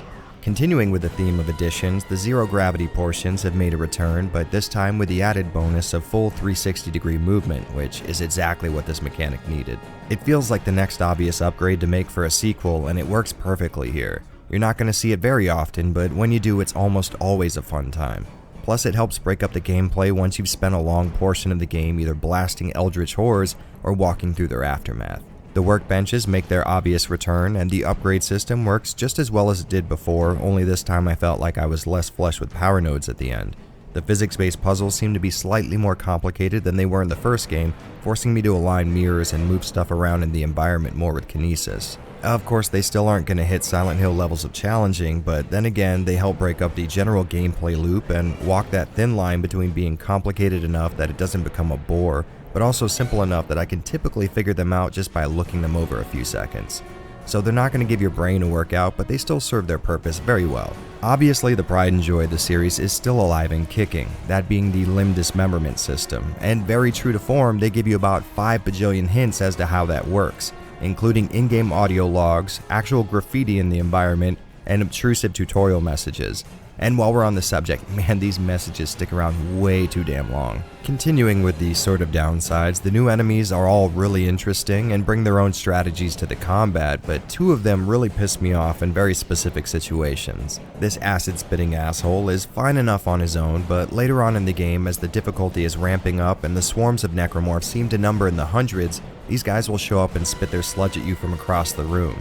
And with the chaos of fighting off nearly infinite amounts of other bad guys, you'll often not hear his call out, so you'll have no idea he's even in the area till you get hit by him. And to be fair, this wouldn't be such an issue if his long distance shoot stomach acid at you from beyond the visible playfield attack just damaged you. Honestly, I was pretty flush with healing items nearly this entire playthrough, but on top of the damage, it also prevents you from running while slowing down your walk speed to an absolute crawl. Once this jerk gets a hit in on you, you're almost guaranteed to subsequent death if there's any other enemies still in play. So I learned to keep my head on a swivel and look out for his half-melted form, but I'd still get the odd cheap hit from him. And rounding off the list is this bigger sort of mid-boss type of melee-based guy with long arms. Dealing with him isn't much of an issue most of the time, just a quick stasis shot and unload on all of his weak points, but he has a lunging jump attack that once activated, the game just gives you 0 tools to deal with.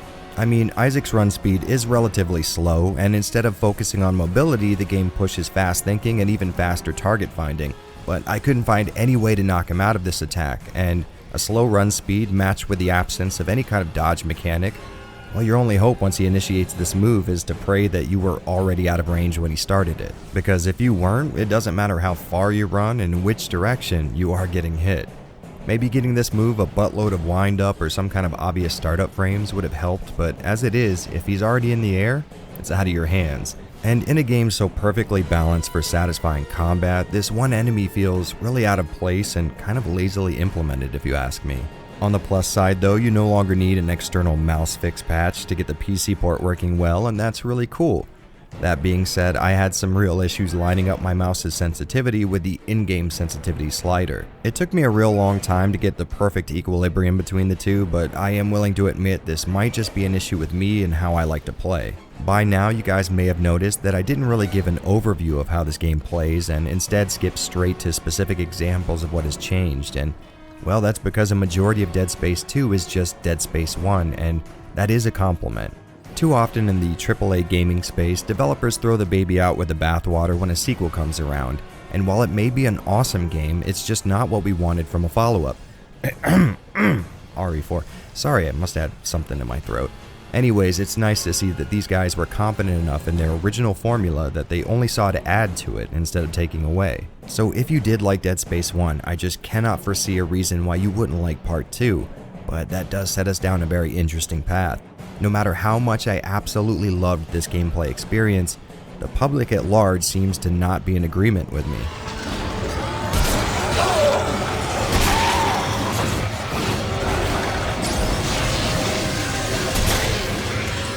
Sales for Part 2 were abysmal if the scant amount of info on Wikipedia is to be believed. I've seen a lot of varied numbers, but it looks like the game made back maybe a third of its original investment, and to be honest, going in, I expected the game to bear that fact in its gameplay. I expected some cheap ramped up sequel that dropped everything the original was about, and I know I've made this comparison already, but once again, it is the most apt analogy I can think of. Dead Space 1 was the first Resident Evil game in this series in a lot of ways. Sure, it's more of an action game, but both utilized an isolating setting, slow building tension, and a lot of quiet time to not only engage the player, but cover up for what was a meager budget. Despite what makes them similar in a video game sense though, they both just kind of hold their own place in their own respective series. And if that's true, I think you guys know what Dead Space 2 is. Yeah, exactly. It's basically the RE2 of the series. With a massive following from the first game and a larger pool of resources to pull from, Dead Space 2 showed us all the things the first game could only hint at with audio logs and journal entries.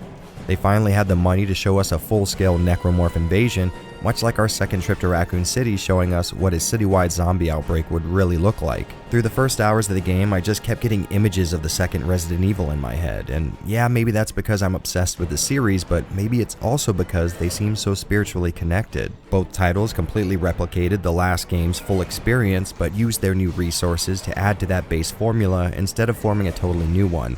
And yeah, there's certainly an argument for stagnation when this trick gets repeated too often, but generally it's what I look for in my sequels. Sure, Dead Space 2 dials the action knob far past 11, but it also gives me those quiet treks through a ruined environment with light fixtures swinging overhead and bloody handprints covering the wall. So I guess you might be wondering what I'm getting at here. Well, I'll just come right out and say it. Dead Space 2 was the most fun experience I've had with a video game in several years.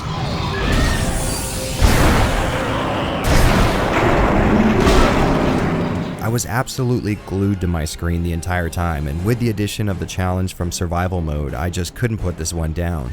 It was this awesome and satisfying ramping up of stakes, and I swear to God, the last 4 hours felt like a roller coaster ride that I just can't get out of my head. I know it's common to use this as an example of EA meddling and turning a niche horror title into this shallow action blockbuster, and maybe there are elements of that present here, but honestly, I didn't feel any part of this game, either the action or the horror, that wasn't also represented in the original. To me, this just felt like the perfect follow-up to Visceral's original creative vision, and I know that is not a very popular take.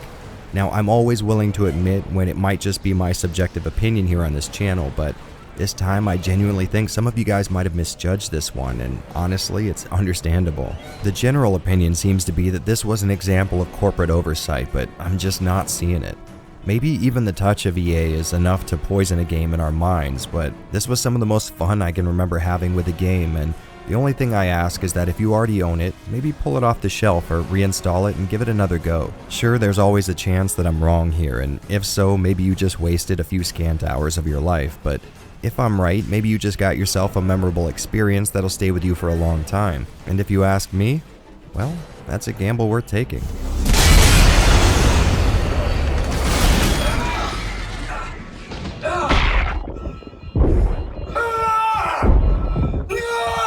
Okay, so I'm not going to string you guys along for some kind of big dramatic reveal. The fact of the matter is, Dead Space 2 is an absolute graphical marvel.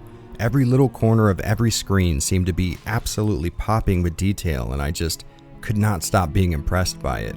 During my playthrough, there were times where I would just sit there and stare slack-jawed at an absolute masterpiece of lighting, texture work, and design that should have rightly won awards. It really seems like every square inch of the game is jam-packed with hundreds of these little microscopic details, and despite this being the most I've been impressed with the game's presentation since the remakes of RE2 and 3, I'm just kind of struggling on where to start with it all.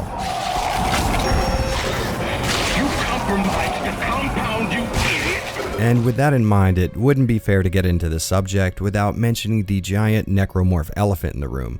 So yes, this game has a very different look than what you're used to in Dead Space 1. In my first video on the series, I gave the original Dead Space very high marks for completely nailing this old rusted metal and utilitarian/industrial look. But immediately upon starting part 2, it became very clear that they were going for a much different approach this time around. One of the first things that jumped out to me when first taking control of Isaac was that the starting area might have more color in it than 99% of the last game put together. In the original, a very warm color palette was used most of the time, and this factory-inspired sheet metal design could be seen in almost every part of the game.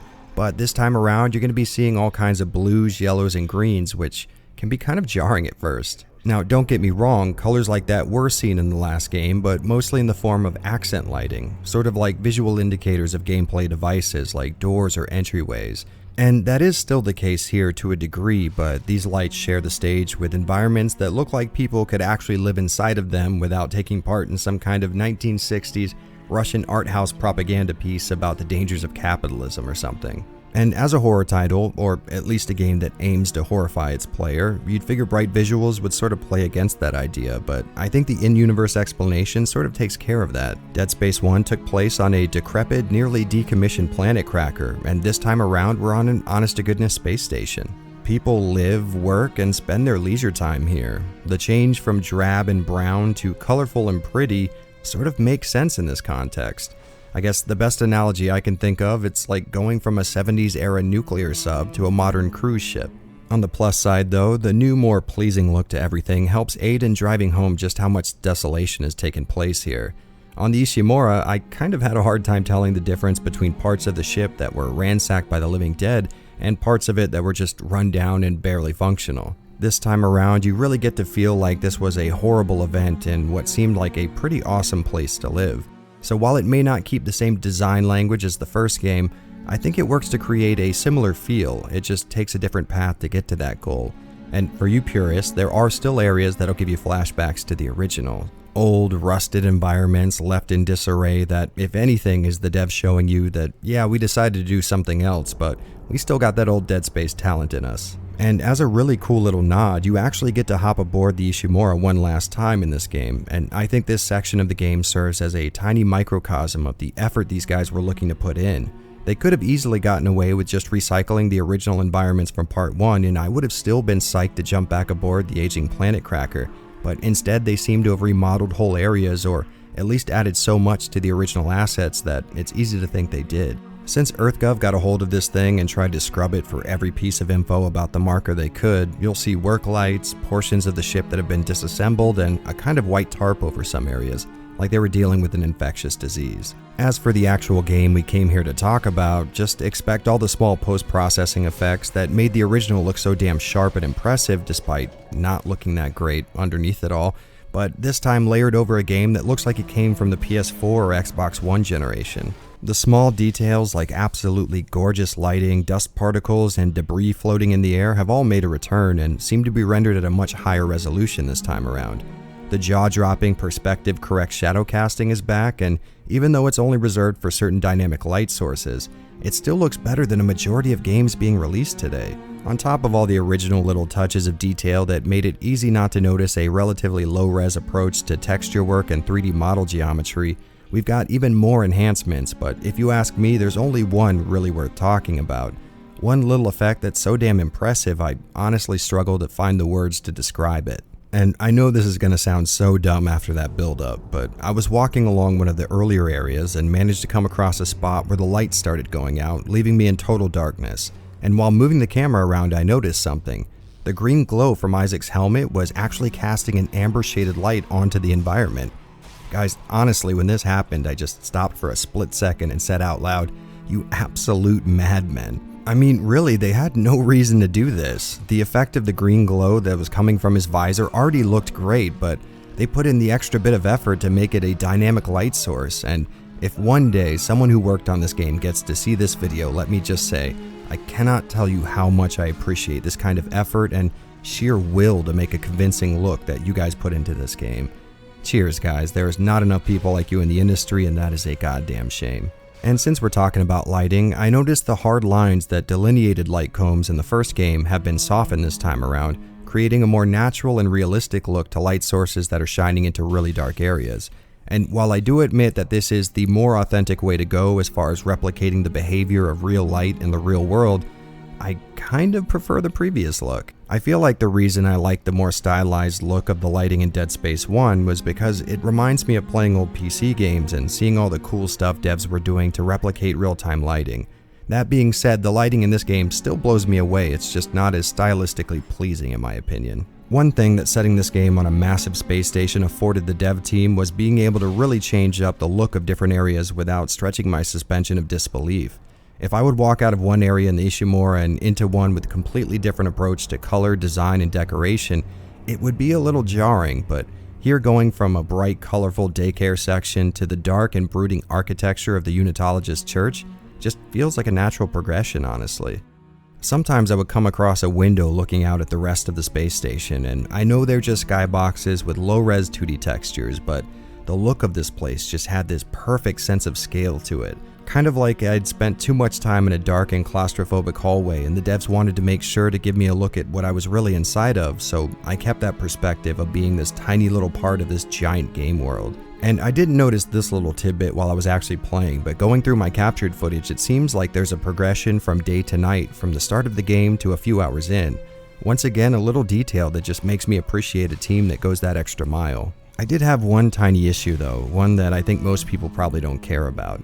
In the first game, the communications you had with the rest of your team looked to be pre-rendered, had motion cap work, and an absolute ton of detail, where it seems like this time around video comms are actual in-game graphics, and they don't have the same flair as they used to. Continuing on that note, faces in Part 2 are much more animated with way more points of articulation than before, but they also include a more stylized look to them. Now, I'm not exactly sure why, but the style they went with here sort of reminds me of the very recognizable looking faces in the Time Splitters series and that one stealth game I reviewed back before I knew what I was doing, Second Sight. Just like before, this game was an absolute breeze to get running at a locked 100 frames per second, with not even a hint of stutter or bad frame pacing, which for a game that looks this good is still very impressive. Back when I first tried Dead Space 2 out, I was running it on an old GTX 770 and an even older Phenom X4, so great optimization is the name of the game here. I imagine those of you looking to run the PC version on anything made in the last decade should have no issues nailing a solid frame rate. And speaking of versions, why don't we check out the other ways you can play Dead Space 2? If you'll remember, last time we looked at both the 360 and PS3 versions of the game, and the PS3 port won by a pretty narrow margin, so let's start this little comparison with the reigning champ.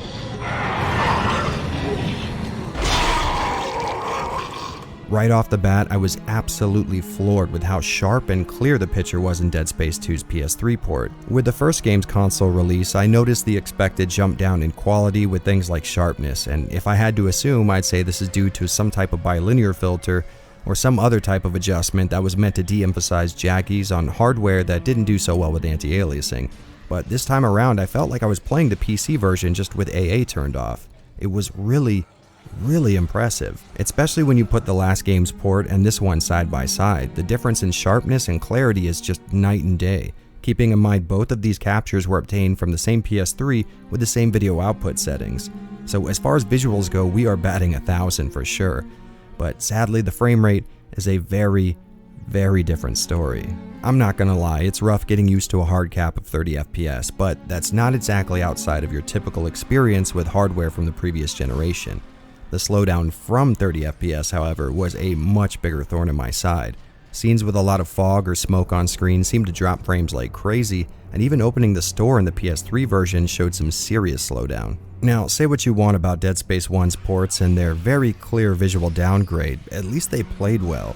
The constant dips in frame rate here made combat very hard for me. Now, I'm sure people who are used to playing on console will probably not consider this much of an issue, but for me it was something I just couldn't stop noticing, so I guess take that for what it is. Other than the frame rate though, I couldn't find any missing graphical or lighting tricks, so that's good. I did however find that both console versions implemented this weird looking background motion blur during cutscenes, I assume to make up for the lower frame rate, maybe?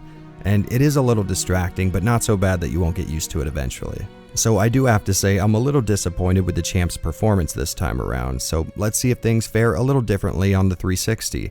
And if you'll remember, last time I had to convert the analog component video output of my launch era 360 using my FrameMeister, and some of you guys that were familiar with the 360 version of Dead Space rightly complained that a lot of detail was lost in this process. So I asked my little brother if I could borrow his Elite Model 360 for this video, and he was nice enough to say yes. Which means we're looking at a direct digital-to-digital capture this time around, and maybe it's just me, but it seems like the 360 version wins in the sharpness department. The PS3 footage that I captured does have a bit of a darker look to it, and I can't tell if that's affecting my decision, but the good news is no matter which console port you go with, you're going to get some seriously impressive video. On the frame rate side of things, the same target of 30 FPS is present in this version, only showing much less slowdown in my opinion. In the 360 port, you can see we've totally lost the slowdown that took place in the PS3's item store, and overall I just found this port to be a much more smooth experience. That being said, I've never really done well with the 360's controller, so I was aiming better on the PS3, but I think the 360 still takes the lead regardless. I can get used to an oddly laid out controller, but slowdown is a different beast altogether.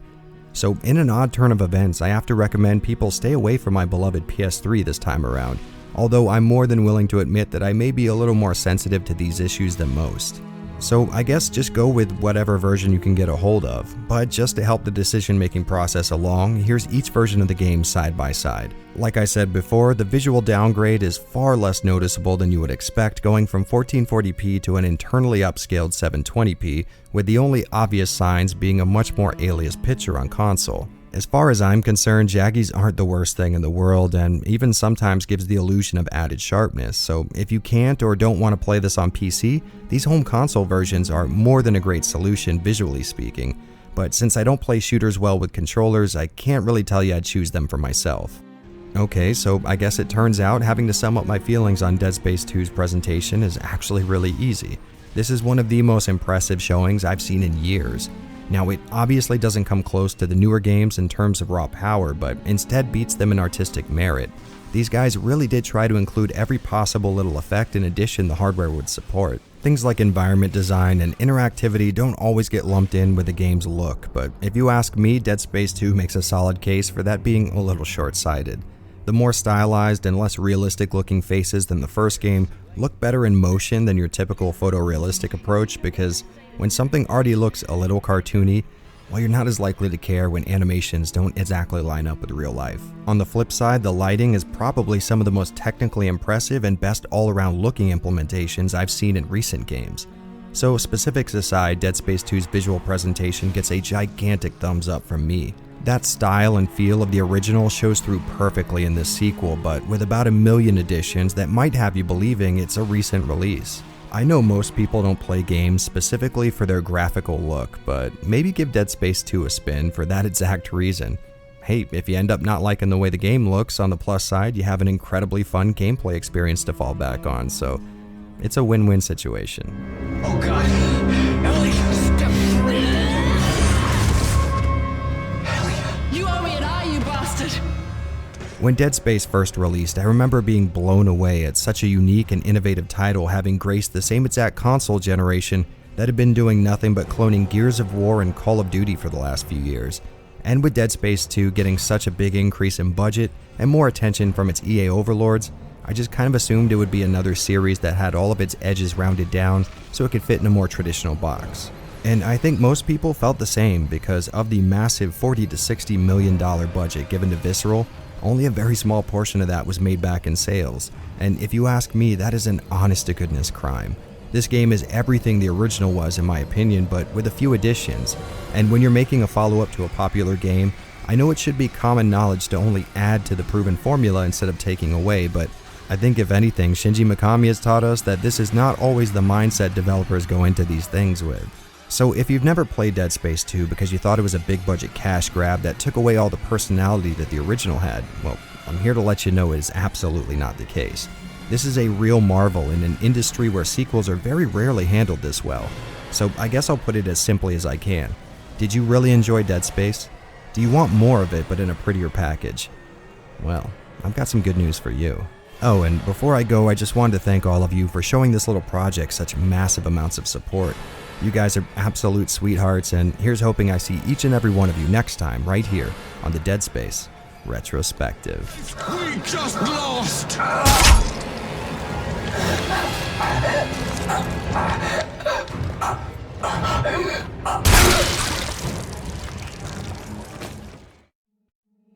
After an absolute blast with Part 1 and the non-stop thrill ride of satisfaction that was Part 2, well, I'd say Dead Space has certainly lived up to its pedigree. Now, you guys know I've always been a man of culture and refinement, being a Silent Hill and Resident Evil fan, but Dead Space has quickly worked its way into my dark atmosphere-loving heart. That being said, I do bring up these two series for a very specific reason. Even though there's more differences than similarities between SH, RE, and DS, my experience with the former taught me spin-off material that goes in a different direction than the main series can be really great, But, and this is a giant room-sized but, they can also be terrible wastes of resources and effort. When hearing I would have to cover another rail shooter on the Wii, only this time with the words Dead Space on the box, I prepared for, well, let's just say disappointment. Was my original expectation correct? Can this live up to my high mark for the genre, aka RE Darkside Chronicles? Well, what's up guys, I'm Jared from Avalanche Reviews. Welcome to the Dead Space Retrospective.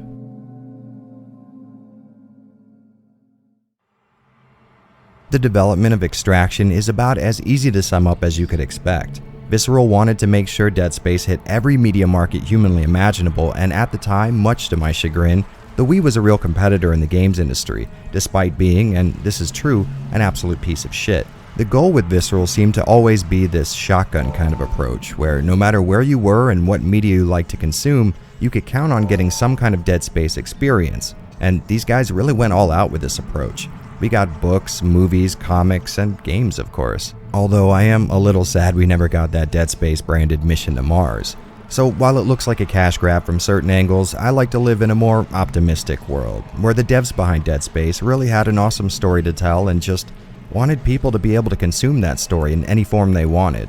Well, I guess regardless of intent, the result is undeniable. If you played the first Dead Space game, you could skip right over to the second, or you could just play or read the media in between and have yourself a much more fleshed out game world. Seriously, most of the Dead Space media I've consumed have been pretty good, all things considered, and at worst still tied into the game's universe in interesting and novel ways. But to talk about exactly how that is, we need to cover a story that is much better than it has any right being, honestly. Good idea. Lexine and I will stay here too. What? Extraction starts off down in the trenches, with you witnessing the event that started the chaos that Isaac Clarke would eventually have to deal with in the first game. That means you're filling the shoes of an engineer down on the surface of Aegis 7, one who's working with a team that's supposed to secure and transport the marker up to the ship. During this process, the marker activates, I guess, if that's what you could call it. Some kind of energy shoots out of it, and all of the collective psychosis and all-around shenanigans start popping up immediately.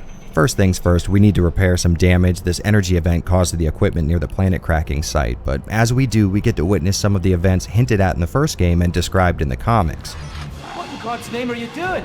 Get off him! Chenko, stop! I'll shoot you! Seems like the miners and workers down here on the surface have all gone insane and start attacking each other. This beginning sequence is actually really cool. Not only do we get to finally see what happened down here, but we get this first-hand account of how people act when they're under the effect of the marker and before they're a necromorph. Actually, speaking of which, for this entire first mission, we don't even fight any necromorphs, just deranged people trying to kill us with pickaxes and repair equipment. I couldn't really tell you why, but there's just something about finally experiencing firsthand events you've only heard about in the games, movies, or comics. I don't know, it's just sort of cathartic, I guess. Kind of feels like you're getting this more complete picture of things, and to be honest, I love that Visceral went in this direction. They could have easily just told the story of Dead Space 1 and moved on to the second game expanding on it, but instead they gave us verbal and written accounts of events that we would eventually see resolved on the pages of a comic book or during one of the movies, and now on the Wii. And the beauty of it all is that none of it feels artificially stretched out or contrived on the spot. The first game gave us a very low-resolution image of the overall story that led up to Isaac's little brush with the marker, and each piece of media since has been slowly but surely further resolving that image. And now it's kind of satisfying finally putting the last pieces of this puzzle together. Anyways, getting back to the actual story at hand, for reasons I really don't want to spoil, we end up seeing the rest of the game's events from a few different perspectives. But the main set of eyes we'll be peering through is Nathan McNeil, a PSEC officer who's trying to keep the peace throughout all this insanity. Not too long after we jump into Nathan's shoes, he's approached by a guy named Weller, an old military buddy who's now serving on the Ishimura. After a little catching up, Weller asks McNeil to help him and his unit get some corpses from the morgue. However, once they actually enter the place, the team finds it completely empty, foreshadowing later events, and this is when all hell breaks loose.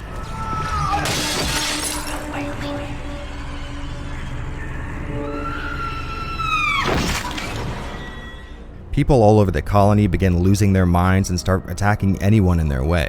After fighting their way back to PSEC headquarters, they find Lexine, the girlfriend of the engineer we first took control of. The group decides getting off the colony and into the Ishimura is their best bet, and holy hell, talk about going from the frying pan and into the fire. On their way, they come across Eckert, an executive type who's clearly up to some shit. The group makes their way through a full-blown necromorph outbreak and eventually find their way onto the doomed planet Cracker, only to find that things are just as bad up here. So after a little bit of revising, the new plan is to get off the Ishimura and onto some kind of escape ship. Of course, along the way they come across a few survivors, one of which being Nicole, Isaac's girlfriend from the first game. She doesn't exactly play a huge role in this one, but we do get this killer scene near the end that shows us a little more of what led up to her eventual fate. During the mad dash to escape, the group ends up getting whittled down just a bit thanks to the more obvious threats on board, but on top of that there's a turncoat to worry about. And I don't want to give too much more away, but rest assured this is a story that almost seems a little too big for your typical on-rails shooter. It may not exactly hit all the dark and meaningful notes that the main series nails so well, but for a spin-off, I was massively impressed. I feel like it's relatively common for a spin-off to be a less important side story that doesn't encroach too much on the territory of the mainline entries, but Extraction takes a different route by filling in a lot of the blanks left by the games and other media that makes up this whole Dead Space universe. If it isn't obvious, I really like this approach because with a lot of spin-offs, you sort of go in knowing nothing substantial is really going to happen.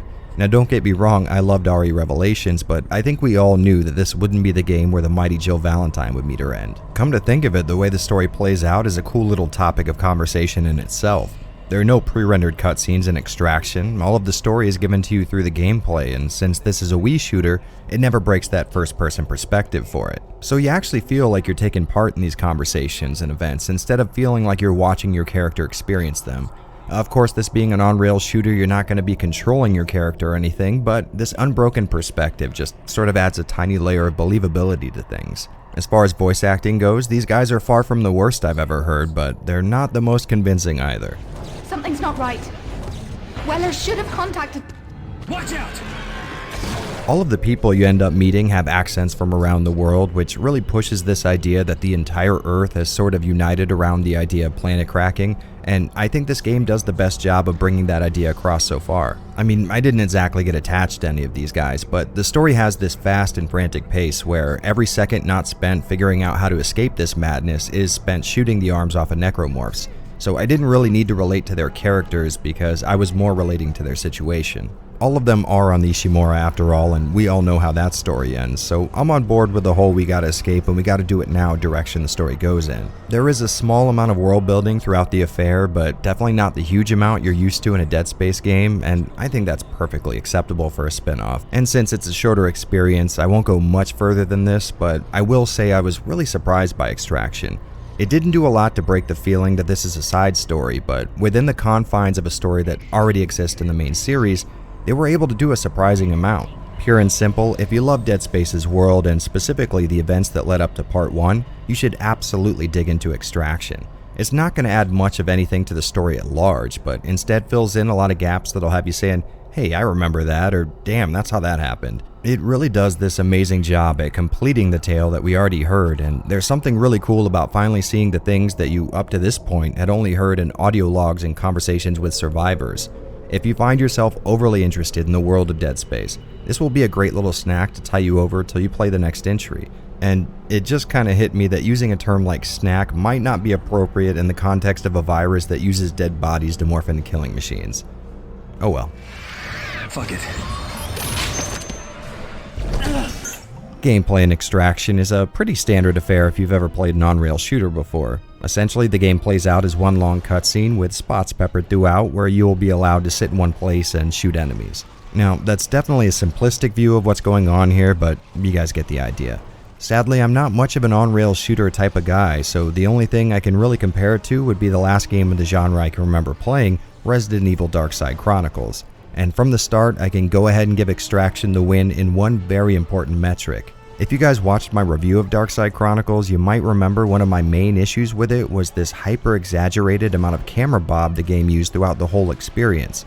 Even when the camera would transition out of a cutscene and into a spot where accurate shooting needed to be done, it would still bob and sway at a nausea-inducing rate. Not only did this make it damn near impossible to shoot well, but also made the game a pain to look at.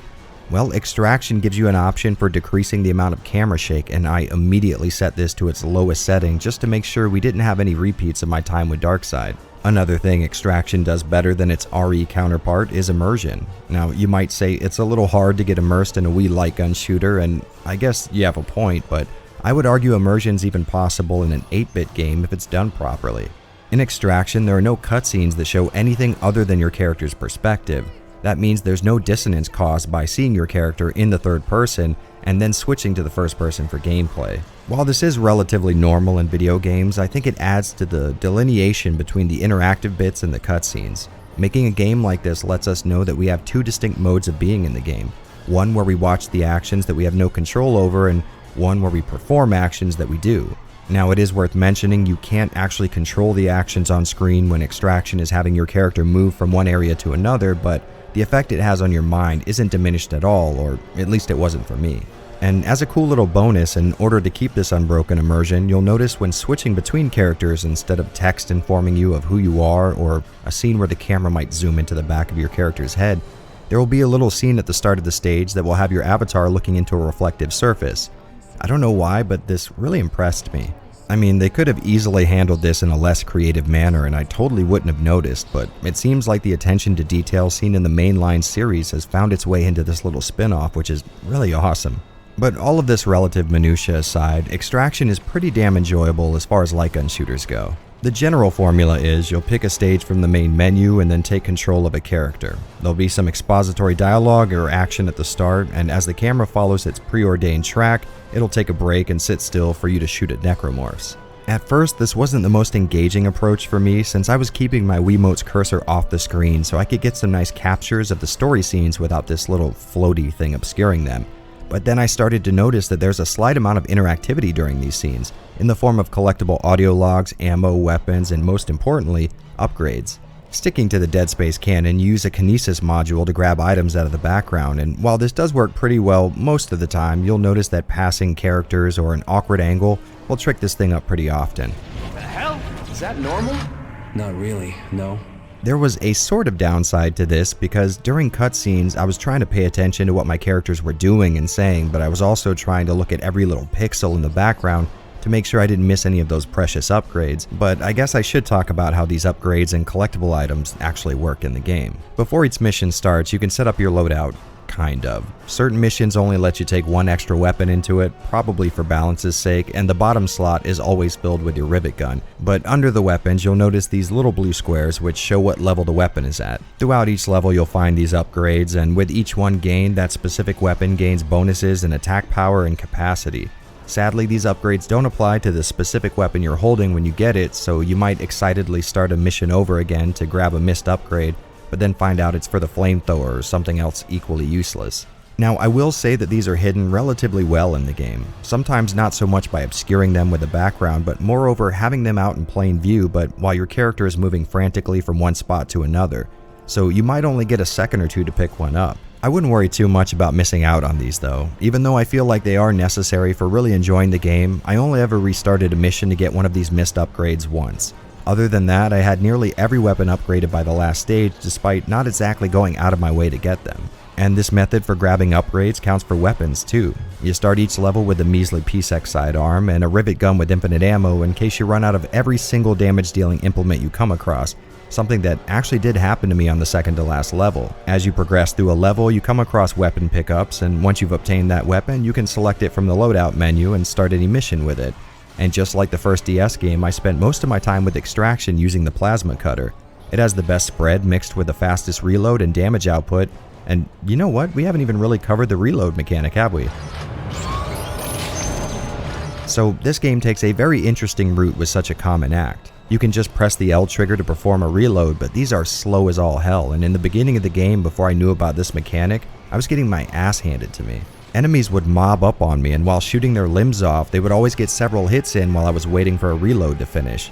Then I found out each weapon has a faster reload if you can hit the button again when the meter on the cursor gets to the highlighted area. And at first, I'll be honest, I thought I would hate this. I mean, reloading is an incredibly necessary game function in modern shooters, and I thought complicating it would make it harder to perform in the heat of a fight, but I ended up actually really enjoying it. Instead of mindlessly performing a common action in the game, I sort of had to keep my mind focused on several different areas at once. I had to be spatially aware of which threat was closest, I had to pick my shots and aim accurately, and finally I had to make sure I was activating these reloads perfectly. And the best part is you never really get used to this since each weapon has a different reload speed and highlighted area on the meter. So using my plasma cutter exclusively actually played against me, since I would switch to something else for a better effect, but then I'd have to get used to the rhythm of reloading it. Overall, I really liked what this added to the gameplay, and luckily the shooting is fun enough that this little trick isn't wasted on a mediocre gameplay experience. But there is an asterisk that needs to be thrown in there. This all heavily depends on when you get the plasma cutter. When I first started the game, I was actually not enjoying myself much, mostly because McNeil starts rocking only the PSEC pistol, and this thing is terrible before you upgrade it. It can take anywhere from 2 to 3 or even 4 hits to delimb some of the enemies you'll come across, which isn't too big of a deal on its own.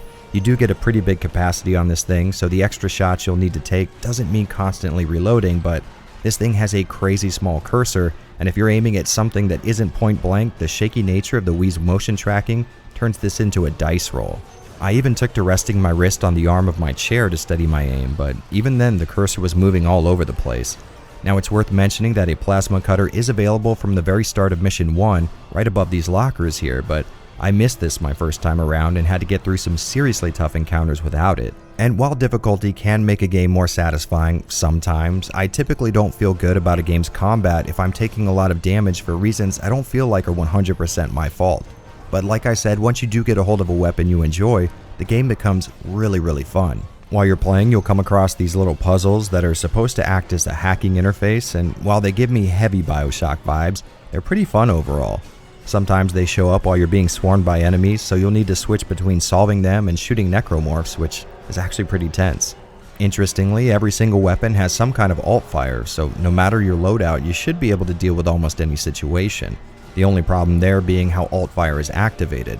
With the Wii version, you have to turn your Wiimote on its side, and I know that doesn't seem like much, but turning your wrist to the side while also keeping this thin piece of plastic centered on your screen can be really uncomfortable, or at least it was for me.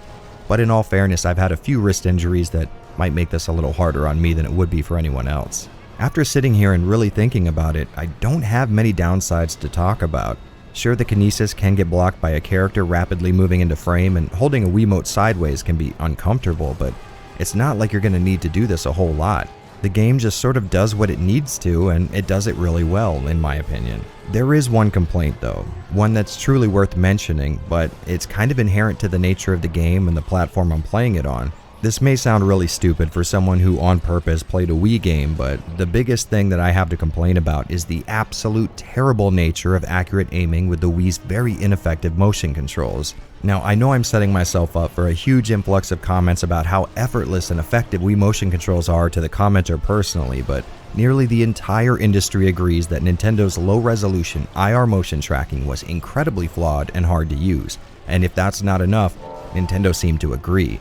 So in this one instance, I'm confident in saying it's not just me.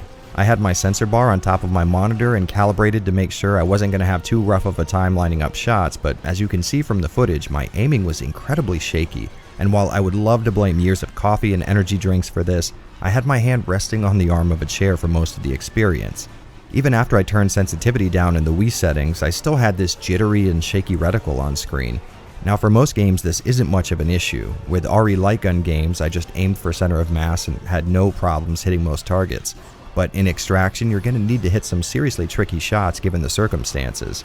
At mid-screen distance, a necromorph's arm might be 1 or maybe 2 pixels tall, and with anything other than the plasma cutter, that's a shot you'll make more on accident than on purpose. Now you might argue I should let mid and far screen enemies just come closer, but a lot of times that is not an option. You might have noticed this already from watching the footage, but in this game necromorphs can hit you with melee attacks even when they're far outside of the expected range. So mid-screen is about when these guys start to become dangerous. So if I waited for necromorphs to get close enough that aiming was easier, I'd end up taking a buttload of damage from them being so close. Those of you that follow me on Twitter have probably seen me criticize Nintendo for opting into gameplay gimmicks over console and hardware design past the GameCube era, so maybe I am the odd one out here, but I would wager most of you are willing to admit that the Wii's motion controls, specifically the IR tracking, was a flawed implementation at best. And even if it wasn't, which it is, this game does one thing that really took me a long time to get used to. Usually with rail shooters like this on the Wii, the developers will map shooting to the A button, and this is not a random move. Hitting a button on top of the controller requires you to move your thumb a very small amount and uses gravity to press it, which is far less likely to throw your cursor off target than pulling a trigger with your index finger with less than a half-pound piece of plastic in your hands that needs to constantly be pointing at a specific part of the screen. There were more times than I could count where I would have a great shot lined up, but the tiny twitch of contracting my finger all the way to activate the B trigger caused me to pull up just enough to miss. Now, it's not the worst thing in the world, but something that will bother you, and sadly these guys didn't see fit to allow players to rebind these buttons. So you're kind of stuck fighting against the natural process of relaxing and contracting the muscles in your hand over and over again, which, as you might imagine, can be a real pain to get used to. So I guess take this criticism for what it's worth. If you've never had any issues with how a Wii game controlled, then maybe your imaginary mythological self would have no problems here, but for those of us that exist outside of Legends, maybe expect some difficulties. That incredibly specific rant aside, I really did enjoy this game. It's short, sweet, and does exactly what it aims to. Tells another bit of the super interesting Dead Space lore while offering players a chance to experience this world from a different perspective. And like I've said a million times on here, I love spin-offs like this. Games that take an established series and play with core elements like genre, design, or style. These can be an awesome way to play a competently made game that might rest a little bit outside of your comfort zone. For me personally, Wii rail shooters are quite literally the furthest thing from my mind at all times, but the RE and DS retrospectives made me go outside my wheelhouse a bit, and honestly I had a great time doing it. So maybe don't expect an offer on the same level as the mainline entries, but instead a cool little experiment. One that's fun as hell and has the added bonus of bringing you a little further into the universe you love so much in the series at large. A universe that's made up mostly of empty space and dead bodies. So that's why they call it that. You guys know I'm a big fan of the PS2, Xbox, and Wii's approach to 480i and 480p video output. So maybe I'm a little biased here, but I love the way Extraction looks. This game is able to do some pretty amazing stuff when you consider the fact that it's running on hardware not much more powerful than the GameCube. Back in my review of Darkside Chronicles, I was incredibly impressed by the sections with dynamic real-time lighting, and sadly this game falls far behind that, but it's not exactly an insult. Just kind of a surprise since the main entries in the series are sort of known for their atmospheric, creepy, and impressive lighting engines. Instead, most of the shadows and lighting effects in Extraction seem to be pre-baked, but since the devs had full control over what you were seeing at all times thanks to the on-rails nature of the camera, this was used to a masterful degree to emulate a lot of effects seen running in real time in other Dead Space games. I typically prefer to see the raw video output for lower res games like this as opposed to masking aliasing with post-processing effects meant to obscure jaggies, but since most people at the time were used to seeing a very soft 720p being internally upscaled to 1080p on their PS3s and 360s, the devs decided to include this halo kind of effect to high contrast areas that light is touching. And like I said, I'm typically all about seeing those aliased edges in my 480p content, but this isn't a bad look at all. Shouldn't you take his firearm? If he cracks, I'll deal with it. The day I can't put down a rookie is the day I hang up my boots. That upscaled sharpness still shines through a majority of the time, and the softening effect this trick has on the image is admittedly pretty pleasing. The 3D models of the human characters you end up meeting along the way all look pretty damn good for the time, and oddly enough their faces seem more true to life or at least less stylized than Dead Space 2, which I thought was pretty cool. The necromorphs look exactly like you're used to, and the blood and gore was actually surprising for the platform. I know Nintendo was trying to court an older audience during this time, but I don't think I'll ever not be surprised by seeing a lot of blood on a Nintendo console. As far as design is concerned, it seems clear that these guys wanted to bring across the exact same look and feel we're all used to, and for a game running on far less resources than the numbered titles, it does an amazing job. There are scenes in this game that just flat out blow me away, not just for how great they look, but for how familiar they felt after playing the other two games back to back. Say what you want about Visceral, but they created a real living, breathing world here. Everything from architecture to fashion has been thoroughly established in the previous games, so when I see this area that I've never seen in a Dead Space game before, I can still recognize exactly what series it comes from. That kind of visual identity is rare in games, and even more so nowadays with everything taking a hyper-realistic approach to design. Honestly, it sort of reminds me of Star Wars, a series that I really don't enjoy but respect the hell out of. Lucas didn't just create a cool story, he designed that world's fashion, government, industry, and politics. In video games, all of these elements are often passed up for superfluous things like clothes that look realistically wet or hair that has a physics engine accurately moving each strand. The point is, Dead Space already has a recognizable style, and it's a testament to how deeply integrated that style was that it's still perfectly recognizable, not only on a different platform, but one that has far less processing power. Aside from the stuff that ties into the series though, this game just flat out looks great. Like I said, the lighting is pre-baked and clearly artificial in design, but still can look amazing in some areas. And while the darker parts of the game get heavily washed out, you won't see this happen too often. I really only have 3 issues with Extraction's presentation, and one of them sort of doesn't count. The main problem is those darker areas I was talking about. At the start of the game, you get this glowworm that gets used instead of a flashlight for some reason, despite the fact that flashlights do exist in this world. Anyways, this thing only comes into play maybe once per level, but it oversaturates the screen in this neon green light, which can be a pain to look at, especially since the light source is placed so close to the camera, you end up being blinded anytime someone in your party gets near your face. Next up is slowdown. Luckily, it seems to almost never come into play when you're actually pointing and shooting, but panning shots over a complicated backdrop will show a pretty noticeable dip in frame rate. And while it doesn't affect gameplay, or at least rarely does, it's still not very nice to see in motion. Let's face it, 30 frames per second is already an unoptimal way to play a game that requires fast reactions and speedy aiming. Slowing down past that point is just rubbing salt in the wound. And last is my most petty complaint by far. Extraction uses a faux CRT scanline overlay to both mimic that established Dead Space look and probably mask some of those jaggies. Now, if I'm being honest, it actually looks kinda good. It serves both of its purposes well, and it's transparent enough that it won't distract you. Why I take issue with it will be obvious to anyone who's ever tried uploading upscaled retro video to YouTube. There's just something about artificial scan lines that does not translate well to YouTube's compression and scaling. I'm sure a lot of you guys will be watching this not full screen or maybe even on your phone, and I kinda worry that this will look bad because of that. So it's not anything wrong with the game per se, but it's just kind of a thing only a content creator would ever care about. But that's not all there is to talk about here. While writing up this review, I was surprised to find out there was actually a PS3 port for Extraction, and you know I'm a man who respects a good port, so let's jump in and see what we're dealing with. No! Get out of my head! Now there's 2 ways to look at this PS3 version of the game. First up, it's nice seeing Extraction operating at a higher resolution.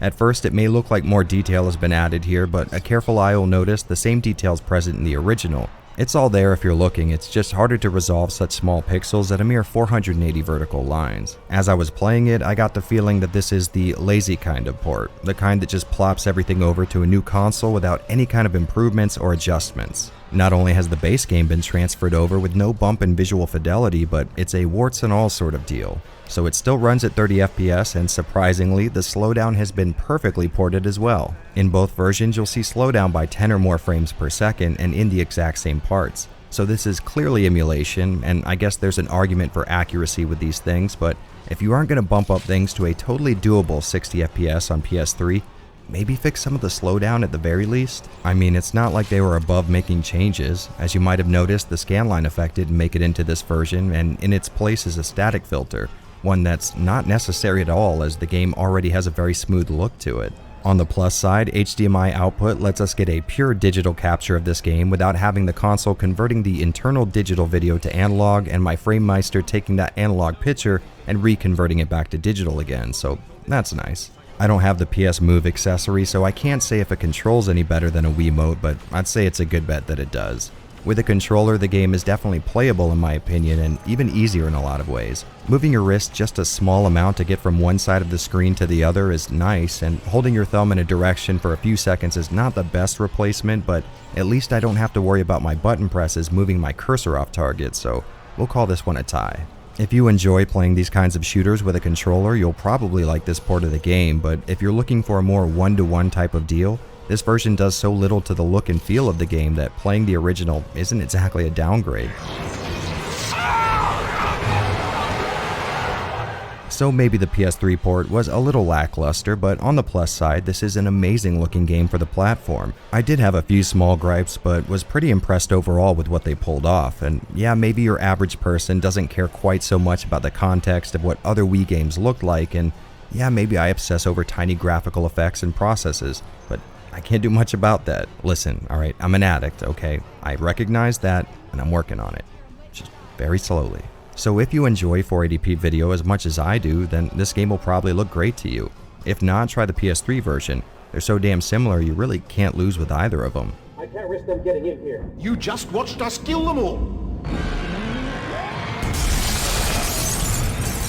Well, another day, another Dead Space game in the books. I genuinely enjoyed this one, and to be honest, I couldn't tell you if that's because it's a great game that exists on its own, or because it's an okay game that exists in a world I'm very interested in. Either way, I feel like this is a perfect entry into Visceral's multimedia approach to the series. The idea was to give a bunch of people a lot of different ways to experience this story, and I think Extraction is an amazing example of this at play. So if you love the world set up in the main numbered entries and you're looking for a little more, well, there's no reason you shouldn't try this out. Admittedly, I'm not a rail shooter type of guy, so I couldn't tell you how it ranks against other games in the genre, but it was fun as hell for me, so maybe it'll have a similar effect on you. And I think that's about all I can say on the matter, but stick around. Next time we'll be diving into Dead Space's cinematic offerings, which should be pretty damn cool. But until then, as always, I hope to see all of you again right here on the Dead Space Retrospective.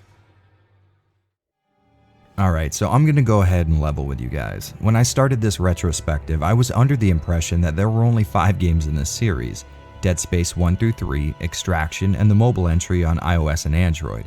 I genuinely had no idea something like Ignition even existed, and to further compound that situation, it fills an oddly specific niche. So I guess if you're one of those few people that love puzzle games but you can't seem to find a way to marry that hobby with your love for motion comics, well, I've got some good news for you.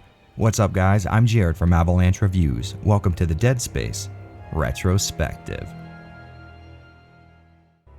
You know, I really struggled with the idea of where to start here because this is such an odd situation, but I guess let's put our first foot forward with the basics. Dead Space Ignition is a puzzle game released on Xbox Live and PSN. Saying it's a puzzle game though sort of narrows what we're actually dealing with here. Like all other Dead Space side media, this game's point, well, besides making money, was to tell a story that would better flesh out the events in between the main entries. This time, that story being the nonsense that preceded Isaac Clarke's rude awakening on the Sprawl in the second game. So it's got way too much story for me to call it just a puzzle game, but if I called it a motion comic, some of you might be a little confused when you had to solve puzzles in between story sequences. So if we can't really classify this one thanks to its reliance on storytelling, I guess we should probably talk about that story, huh? You don't want to put your family in harm's way, do you? They did that themselves! One thing that I really like about the Dead Space extended universe is the fact that each piece of media tells its own story, but more often than not, that story directly leads into the events of one of the games. This fill-in-the-blanks approach is an awesome idea in my mind since it gives a chance for other artists to put their hands on the general DS timeline, and if lore fanatics have issues with any of the events in, say, one of the movies or spin-off games, well, they can just stick to the original trilogy and go on living their lives without ever having to acknowledge their existence. Personally, I love this concept. The original Dead Space had such a fleshed out and fully realized world that I couldn't help but wonder what happened before and after my playthrough, and these side stories have all told really awesome tales covering just that. So I'll go ahead and save you guys some time by saying this is indeed another entry in that category. What we're dealing with here is the story of Franco, a combination maintenance guy and cyberpunk hacker. The game takes place just before and during the necromorph outbreak on the Sprawl and connects those events to the very starting point of Dead Space 2. It starts out as a routine call to fix an elevator, but a mystery soon develops when Franco mentions that he suspects some kind of foul play, kind of like the elevator was purposefully sabotaged. From here, we don't get too much time to ponder those implications because the boss calls our team over to a computer mainframe that's going to need some puzzles solved before it's going to work. After yet another call from the boss, Franco and Alex get the news about some kind of outbreak, and there are a lot more gadgets that need fixing all over the Sprawl because of it. On the way to the next support ticket, the two run face first into the business end of a full-scale necromorph infestation. His partner Alex, being a cop, takes charge and figures out the whole dismemberment thing, only this time without the use of any kind of graffiti on the wall, and the two make their way to a tram station until they get further orders, and along the way they find people needing Franco's help in about every room they come across. Throughout this process, our guy has been getting secretive text messages with cryptic commands like "ready to rise." When Alex finally asks about these weird messages, Franco laughs them off as wrong numbers or appointment reminders, but in a way that shows he's definitely got something to hide. What was that? Wrong number. Weaver said we're having comm trouble. Must have got lines crossed somewhere. Oh, and I probably should have mentioned that it's implied these two are bumpin' uglies, a key fact that makes one of the game's endings pretty damn heart-wrenching. But to be totally honest, I would really like not to spoil any of them. This is a really short affair, with my first playthrough lasting something like an hour and 40 minutes, so it's not like you guys are going to need to invest a lot of time into seeing each of these alternate events, and honestly, I would recommend it. This whole seeing things before and after they get wrecked to shit is a cool concept, and the back and forth between Franco and Alex is fairly well done. Christ, look at this! Now we know why they didn't get many outbreak reports down here. There's nobody left to call them in. Overall, like I said, it's a pretty short story, and I wouldn't say it holds a candle to the official Dead Space motion comic, but I don't think it's trying to. It seems to me these guys had a story to tell and some ideas for a few puzzles, and well, that's exactly what we got. So I guess go into this thing understanding that it won't be some kind of 10-hour epic, but instead a short but interesting story connecting the events just after DS1 and just before DS2. I don't know, maybe I'm being soft on this thing, but at this point I would jump at any chance just to get immersed into that oh-so-recognizable Dead Space world again. So if you're in the same boat and you're just looking for another quick DS fix, I think I found the perfect game for you. Oh, also if you're wanting to check this motion comic out but you hate puzzle games, there's actually an option to unlock all of the story scenes without ever playing past the title screen, so I guess that's kind of cool, but imagine being a puzzle designer on this game and watching them institute an option that allows people never to see your work. Even for Dead Space, that's pretty brutal.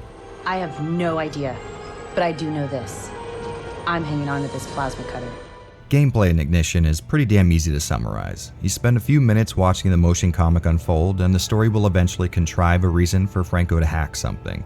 That hacking process typically plays itself out as one of 3 different puzzles. First off, there's Traceroute, which I guess plays like a version of Tron's light cycle but without any of the turning. This little minigame is probably the most mechanically challenging that you'll find in Ignition, but to be honest, I think it might be rigged in my favor. No matter how poorly I was doing, I always seemed to win just by the skin of my teeth. Now, I would absolutely love to tell you guys that this is because of my finely tuned gaming skills, but those of you who have spent more than a few seconds in one of my streams knows that is definitely not the case. So what are we saying here? Like, at what point do we finish the fight? Oh, you fucker. Either way, I had fun with this one. As you continue playing the game, you unlock cool new features like droppable traps for your opponents, or counter-hacking measures, I guess. The only complaint I had was that my PS3's analog stick felt a little loose, kind of like there was a big dead zone, so I had to move the stick a little more than I expected.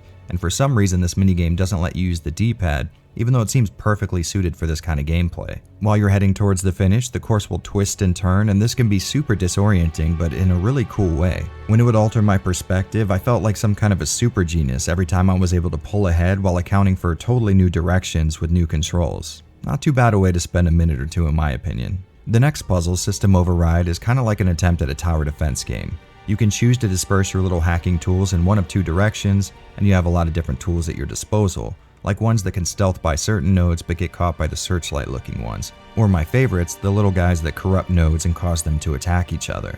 The game does try to emphasize some kind of strategy by having you alternate how many of these things you send out based on what nodes are present, but I found the brute force method of a few dozen of the typical attack programs, followed by the ones that take over nodes, solved literally every problem I ran into. As you progress through Ignition, you level up how many of these things you have access to, and by the time you start your 3rd playthrough, you'll be able to unleash a near infinite amount of these things, taking away all of the challenge, but I'll be damned if it's not satisfying as hell finishing one of these boards regardless. There might be no real strategy, and they might be easy as hell, but these puzzles ended up being my 2nd favorite, which leads us into my number 1 hardware crack. Now, there's a little bit of context needed here. Round about 4 years ago, I covered the top-down action RPG Crosscode, and during my time with that game, I sort of found something out about myself. As it turns out, I really like puzzles that have me lining up reflecting streams of light. Don't ask me why, but something about these kind of puzzles just speak to me, and Ignition has got me covered on that front. To further compound just how hard it can be to line up 2 different color light beams, you can combine the 2 for a 3rd color and take certain obstacles off the board in a limited number, of course. All of these elements combine to make some really awesome puzzles, but I did have one issue here.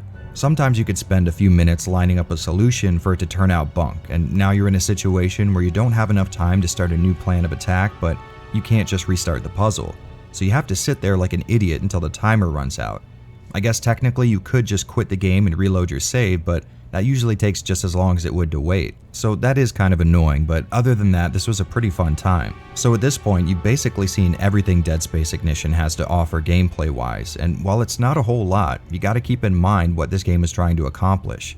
Feeding you a cool animated comic storyline while making you solve puzzles was the intended goal, and in that sense, I feel like Ignition delivered a respectable package. Okay, so I'm gonna level with you guys. If it weren't for this retrospective, I would definitely not have gone anywhere near a title like this, but I'm glad I paid the $4.99 on PSN for it. As a $5 investment, I think Ignition does pretty well.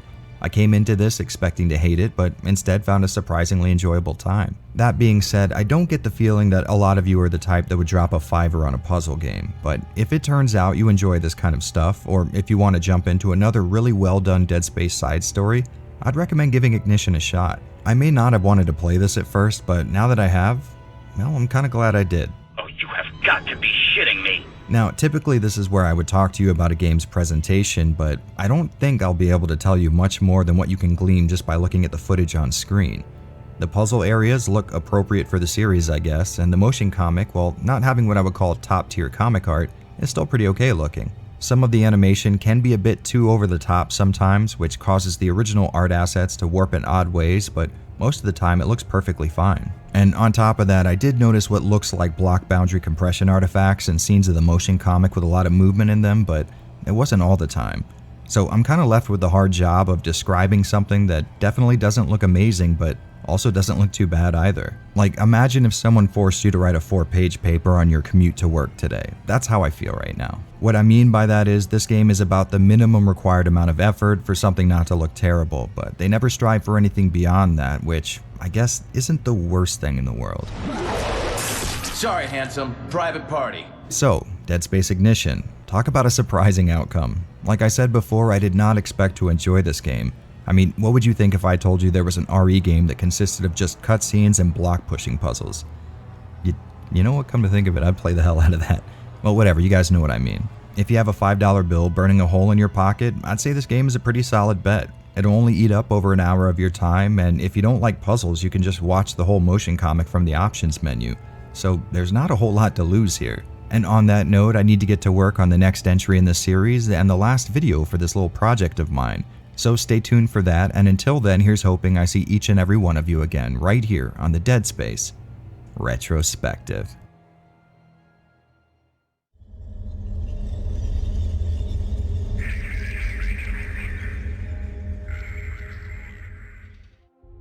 And the day has finally come. I guess there's no sense in continuing to put it off. I finally have to look at the black sheep of the Dead Space franchise, a game that I'm sure most of you are aware carries just a little bit of infamy along with it. But infamy aside, I do plan on approaching this like I have with my previous retrospectives, which means giving it an honest and fair look despite what everyone else thinks about it. Which actually should be pretty easy, as not only have I never played the game before today, but I really haven't watched a lot of reviews covering it. So for the very last time, it is my extreme pleasure to say, ladies, gentlemen, welcome to the Dead Space Retro. Come join me. Make us whole again. After Dead Space 2's lackluster sales numbers, a third game in the series wasn't exactly a sure thing, but after about a year of speculation and leaks, we finally got confirmation that a new DS game was indeed being worked on. Now, it's no secret that EA took a much stronger position in some of the decision-making this time around, and I don't think I'll be ruffling any feathers when I say that presence can be felt all over the game, and sadly most of the time it's in the worst ways imaginable. And that really is a tragedy, one that I will talk about at great length throughout this video, trust me, but I do think it's important to err on the side of objectivity here by making sure none of those negatives taint any of Dead Space 3's accomplishments. Don't get me wrong, I am no fan of EA, and more to the point, I cannot stand their practices regarding DLC and altering a game's core gameplay style just to turn a better profit. But honestly, I feel like that's all I ever hear about Dead Space 3, so from here on out, just keep in mind I'm going into this relatively blind and hoping for a good time. For all I know, that may be something I don't end up finding, and if that is the case, you guys will definitely hear all about it. But I'm not interested in shitting on a game just because it's popular to do so. And with that in mind, let's see if this game's story is worthy of bookending such a well-loved franchise.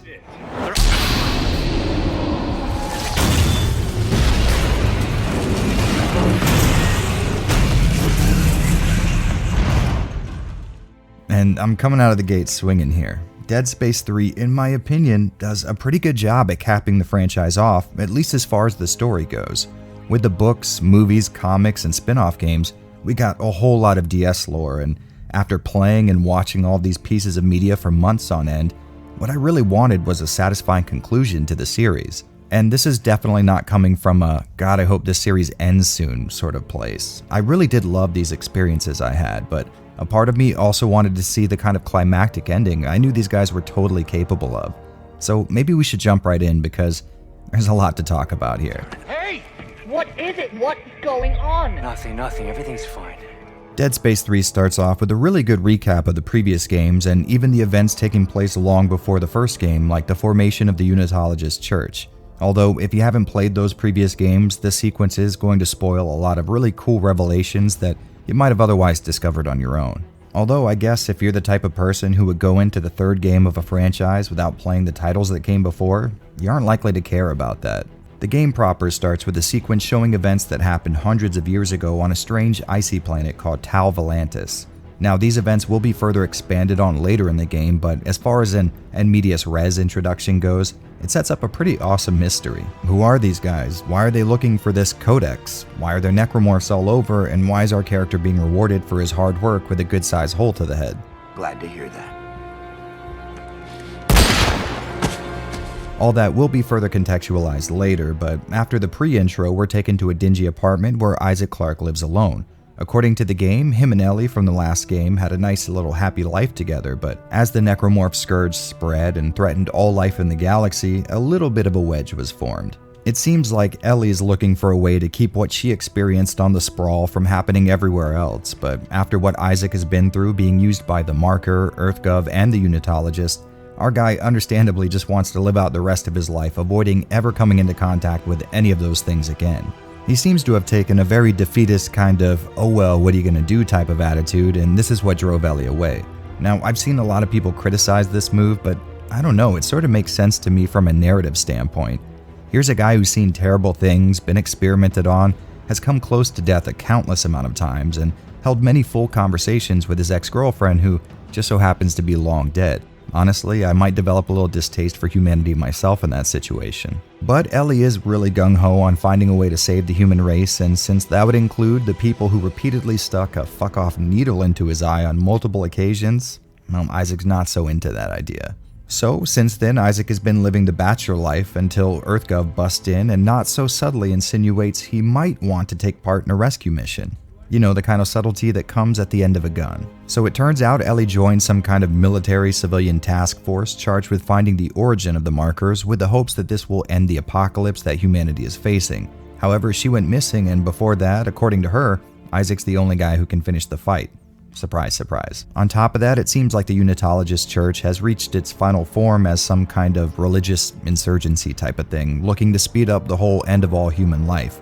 And bet your sweet ass they are very much aware of the guy who's been thwarting them this entire time, aka Isaac Clarke.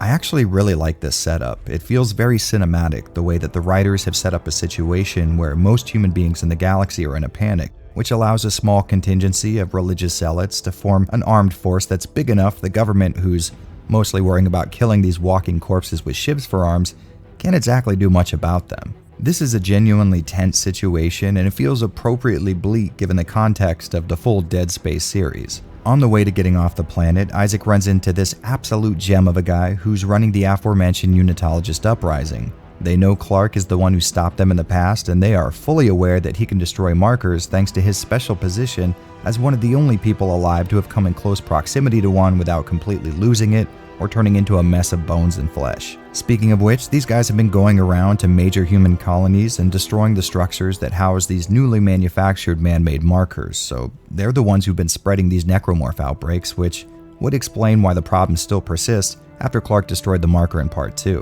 Which gives us this really nice start. There's the government initiative that is about as effective and well put together as any bureaucratic product, and then there's the unis who are looking to cap not only Isaac but the rest of the world as well, so they can bring about their idea of a utopia, one where every living being is, well, dead. Isaac can't stand EarthGov because of what they did to him, and he's not exactly fond of the Unitologist either, so he's really only here to save Ellie, and I sort of like that.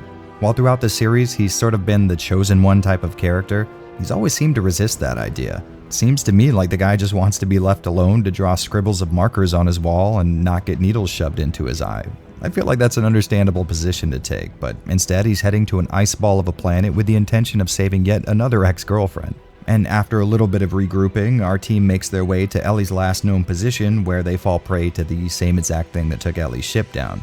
This leads the rescue team to finally catching up with her and her crew, but more important than that, it looks like our girl has moved on and is slapping skins with this dork now. So with the initial goal completed, now they shift gears into figuring out why the ship graveyard's out here, why there's active mines all over, and why every single detail seems to be pushing them in the direction of Tau Volantis. Once on the actual planet, a process that goes just about as smoothly as anything else that involves Isaac Clarke,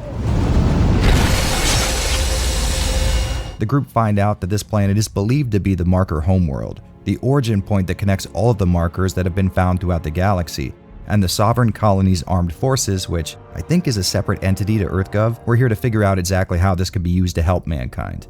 If all the corpses weren't a dead giveaway though, they didn't exactly find what they were looking for. In fact, all of the info we found shows that some kind of order was given that all people taking part in this expedition were to kill themselves to keep something a secret. And again, this was an amazing story point for me. The side documents and audio logs scattered all over the colony paint this familiar picture of people starting to lose their shit, but this time around the government seems to be trying to nip it in the bud by having everyone who even knows about the expedition eat a bullet. Come on, Valerie. Just put that down. I'm sorry. They don't have to know. I'm so sorry. Not as sorry as I am, Commander.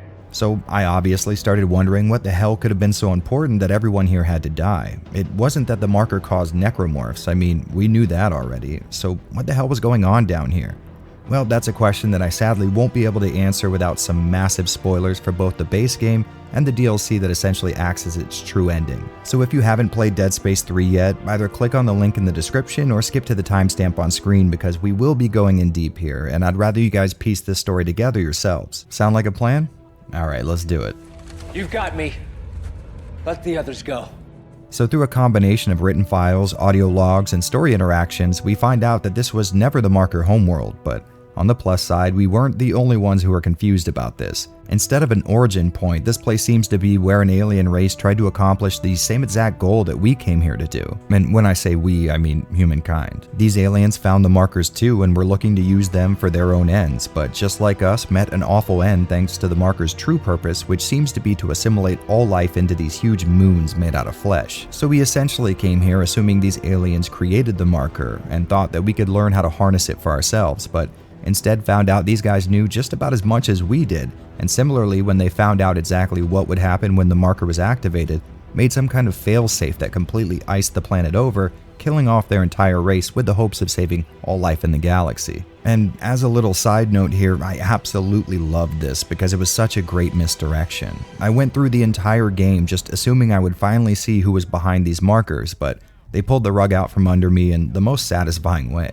After finding out about this alien race, we figure out these guys built a failsafe into their machine which would destroy the planet's moon, which was in the process of becoming one of these balls of living flesh. So our group gets a hold of the means to do this, but Danik, you know, the guy who looks like Elton John, well, he's also on the planet, and the codex that would let us destroy the moon can also set it free to devour whatever it comes across. During our scuffle with the Unis, we see Ellie die, which was actually very emotional, but I know I wasn't the only one who could tell they were going to reveal this to not be true in the future.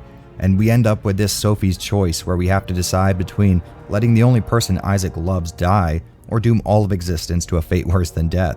And for some reason, the emotionally cold person on the team is the one who makes the decision for us.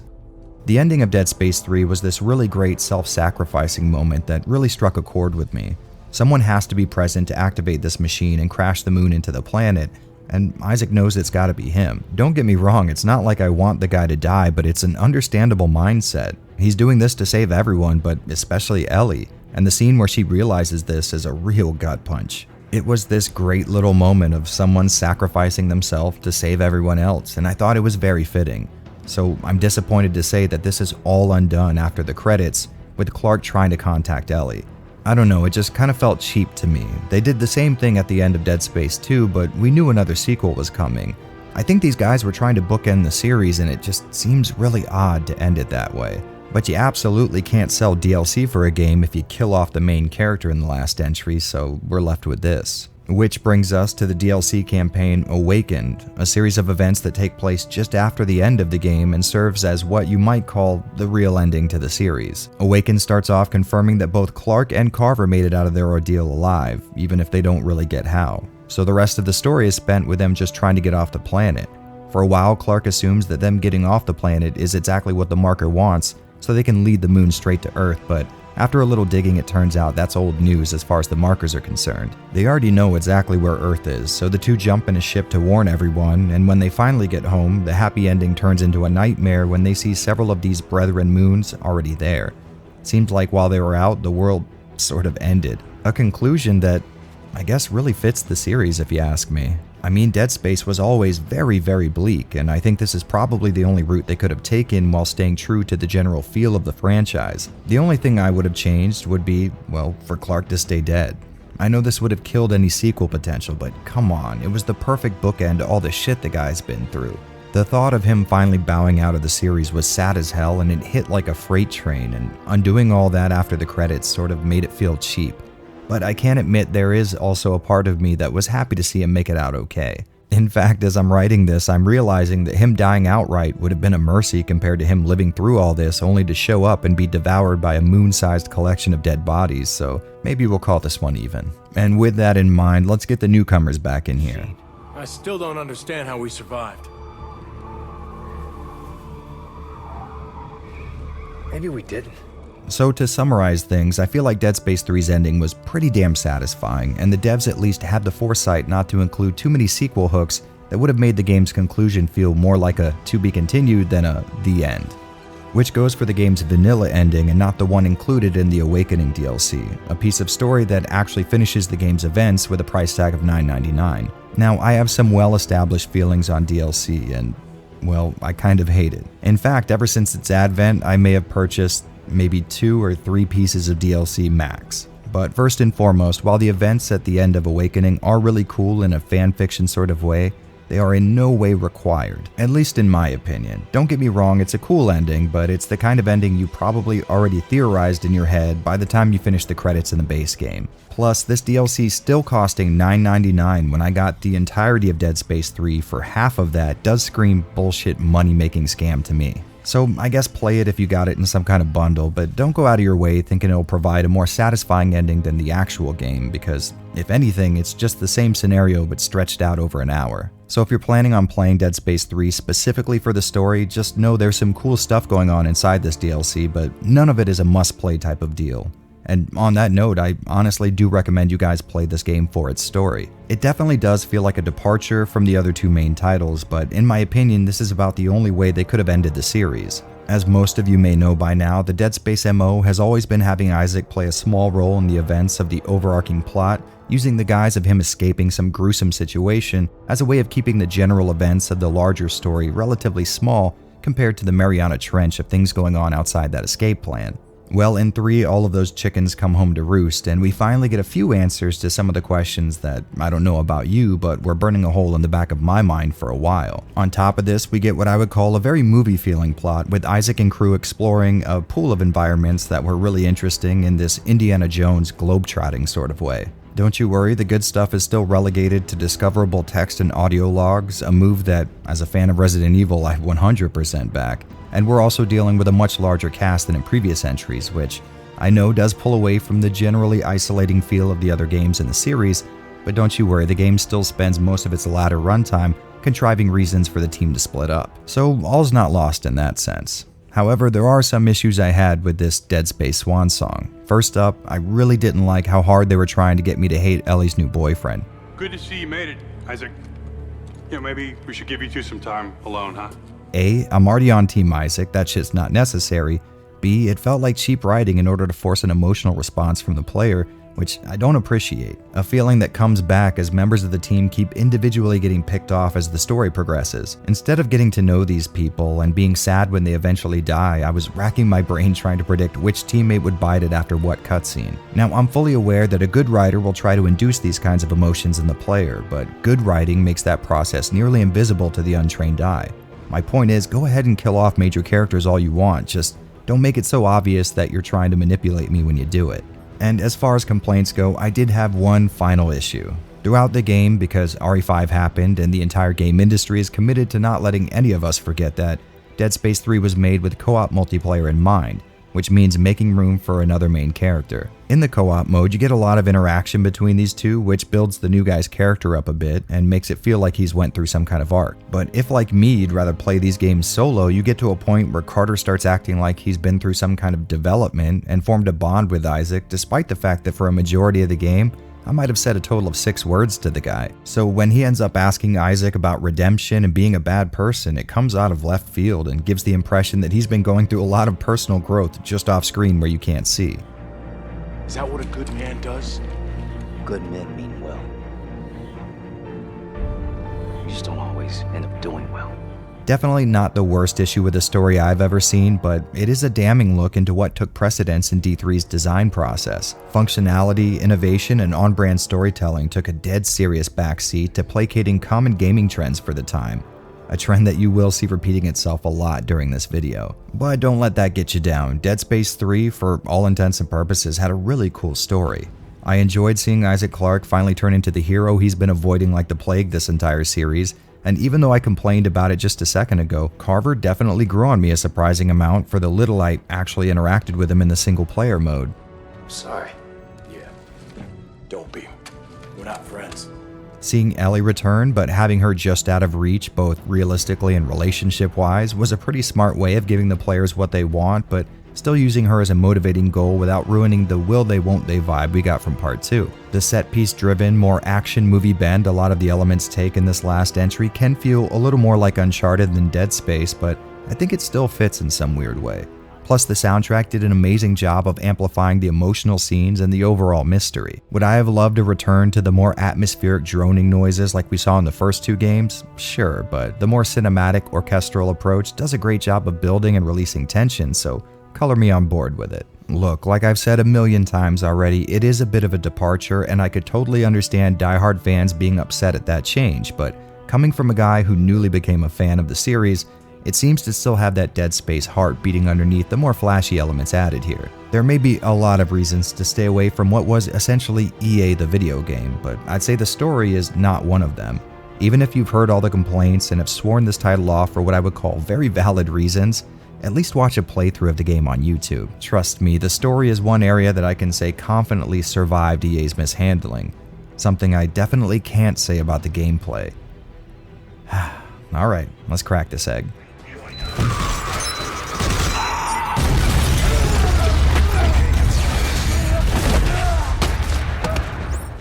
On paper, it would seem like Visceral's got a pretty simple job here. You just take the winning formula of Isaac Clarke needing to escape some form of necromorph outbreak and then apply it to a new game with some minute additions or changes. It seems like an easy home run, but we're dealing with some odd circumstances for this release. Like I mentioned in my other videos, Dead Space 1 really took off in the sales charts, maybe surprisingly so, but Dead Space 2 made back only a small portion of the money EA invested in the project. So when it came time to release a new entry in the series, you best believe EA was breathing over Visceral's shoulder the entire time, influencing them to incorporate mechanics seen in other popular games at the time, and pushing a bigger emphasis on multiplayer and in-game microtransactions. A scenario that should surprise no one, as it's the EA hustle we've been used to for what seems like 2 decades now. So when I go through the results of all this with a fine-tooth comb, just keep in mind these guys were literally listening to their bosses, and since their bosses were the ones footing the bill, I don't think you can blame them for a whole lot, or at least that seems to be the case to me. To be totally honest, I haven't seen a lot of direct information that points at EA as being the ones who made these changes and not Visceral themselves, but we do have a historically recognizable pattern here, and if precedence is good enough to work in the US court system, I feel like it's good enough for my terrible YouTube videos. And with that damning lead-in, why don't we go over the scant amount that has stayed the same and the ocean of changes to be found here in Dead Space 3. First of all, a lot of the more surface level elements that don't require a lot of deep analysis to understand are all here to varying degrees. For example, you're still playing a third-person over-the-shoulder shooter with an emphasis on limb dismemberment. Progression is still handled in a very straight-line sort of manner, only this time having a few portions of the game that allow for backtracking and exploration, only it's in such small amounts that it feels like an idea no one really wanted to commit to. Your inventory, shooting, item gathering, interactions, and weapon upgrades all pretty much work exactly like you're used to, but there's a little more going on under the surface. Like I alluded to before, this game was a clear case of too many cooks in the kitchen, or possibly too many recipes in a single dish might be a better descriptor. The amount of elements added in the game that weren't present in the last two could fill a damn book. First off, we have a change in the fundamental way the game is played. In the last games, taking a limb off an enemy was the best way to take them down, and technically that's still the case here, but there's a few additions that led to this being shoved out as an optimal strategy. And to talk about that further, we're going to need to go over a few more changes that made it possible. So not only is there now a cover mechanic, but to make that worth putting in, we also have enemies with guns. And I think we can all agree that's exactly what an atmospheric horror game needs, is more shootouts between Space Marines. And with the addition of these new enemies, some changes needed to be made to the existing cast of baddies to sort of balance the mixture. So what we're left with is a roster of necromorphs that must be at least twice as fast as even the most nimble bad guys in DS1 or 2. And at first you would think this move would be more in my specific corner, as DS2's rock-solid, in-your-face, action-packed gameplay was one of my biggest compliments, but well, the word poor balancing comes to mind a lot here. Since each enemy in the game moves much faster than your average necromorph, they can get to you much faster. Makes sense, right? Well, if these guys are closing the gap and the limb dismemberment is supposed to be a relatively slow process with enemies still able to damage you with just a single arm on their lonely torso, well, your strategy is going to have to change up a bit. On the hard difficulty, it was taking me around 3 or 4 direct hits to cut off a leg or an arm, but an automatic weapon like a rifle or Uzi basically served the same purpose but had a rate of fire that actually made it a viable option. And trust me, it took me a very long time to figure this little tidbit out. In the previous games, automatic weapons were very much situational, so when I started this game up, I was trying to play it like an actual Dead Space title, and it just was not working for me. Which led to the first 2 or 3 hours of the game being incredibly frustrating. I kept playing it like other DS games and trying to make use of the plasma cutter, but as soon as I figured out a faster firing weapon that caused a bit of hit stun does the same job but much more efficiently, well, the plasma cutter quickly rotated out of my lineup.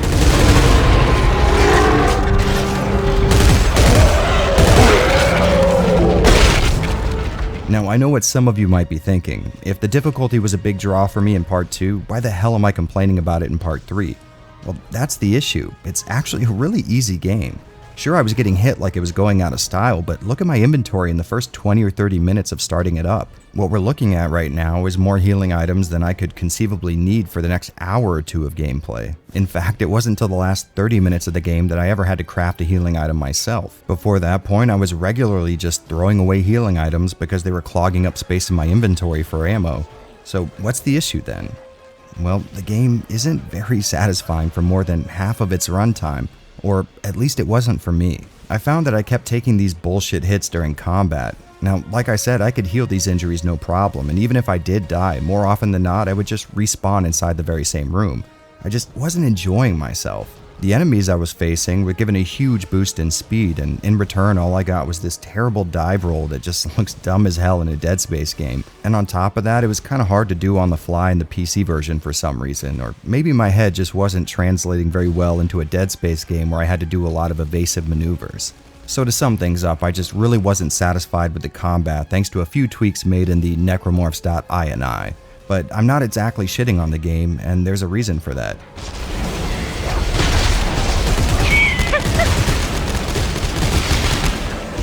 It becomes incredibly fun when a few milestones get met, and it's then that I finally saw the appeal here.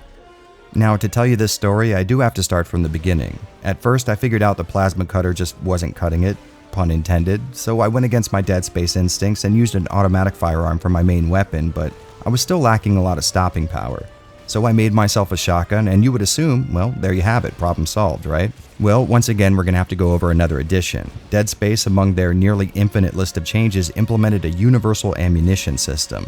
This means all ammo you find can be used in all the weapons you have. So if you have several hundred rounds of ammo, the developers are going to have to nerf the more powerful weapons, and they did that so that this game's version of the BFG, or whatever its most powerful variant of a weapon is, doesn't make up your main arsenal all the time. And in that spirit, the shotgun is nearly unusable for a majority of the game. The reason being, it takes roughly 2.5 weeks for Isaac to recover from a single shot.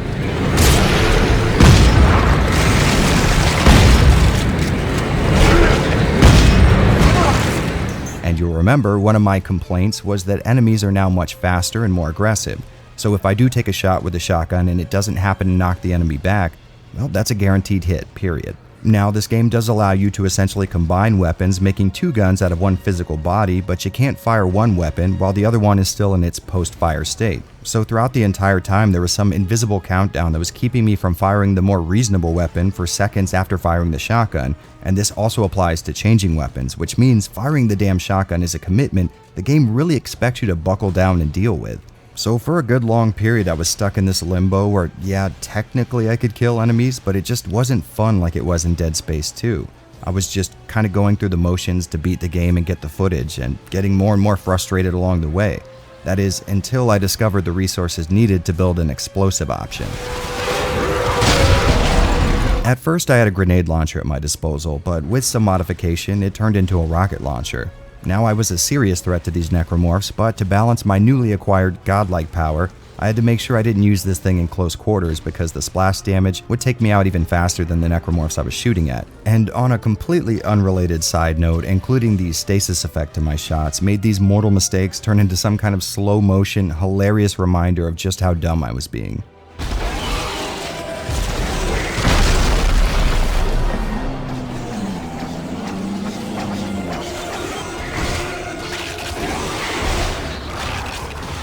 But it wasn't long after this that I found an upgrade that makes my rocket splash damage do absolutely nothing to me, and from here on out calling it a cakewalk would be an insult to the hard work that goes into walking on a cake. I was steamrolling everything I came across, and the stasis coating meant even hits that weren't kills slowed down enemies long enough that I was able to get off another shot with no issue. And oddly enough, this is when the game became actually fun. When I finally found the right combination of guns and buffs, I could actually enjoy encounters, but sadly, every upgrade that came after that just made the game easier and easier till I started using the plasma cutter again just to insert some kind of difficulty back into the experience. So I think it's safe to say that either EA or Visceral had issues seeing that making tiny changes at the foundation level might affect nearly every single aspect of the game that made it recognizably Dead Space. A sentiment that carries over into the other popular gaming mechanics shoved into this title with little to no care. Building off the limited amount of weapon customization that could be found in the other games, DS3 has you collecting resources meant to craft your weapons. Every little aspect of your guns can be customized, and to be totally honest, I really enjoyed this aspect of the game. I spent a very long time in front of these benches just trying to tweak every little aspect of my weapons to make them perfect, and to be totally honest with you, I kinda got flashbacks of Parasite Eve 1, which is a really good thing. These collectible resources made exploration way more fun and gave me an actual tangible reason to go off the beaten path. Every time I came across one of these workbenches, I would be drawn back into making tiny micro adjustments to certain parts of my lineup with the intention of finally making a weapon that felt really good to use. Which led me to the insane realization that I was having way more fun customizing these weapons than I was having actually using them on necromorphs. On top of crafting and tweaking guns, it's also possible to find or craft upgrades that affect their stats. So you might figure this would be the solution to my shotgun complaints, but at the point in the game where the shotgun was actually viable, giving it my best rate of fire upgrades didn't even move the needle, leading me to feel like they might have hard-coded some attributes into certain weapons as some kind of twisted misunderstanding of what balance is. That being said, as I entered the late game, I was absolutely dripping with huge stat-increasing upgrades. But by this point, the old rocket launcher mounted to a machine gun approach was the absolute best answer to anything the game could possibly throw at me, meaning we're left with a little detective work to do here.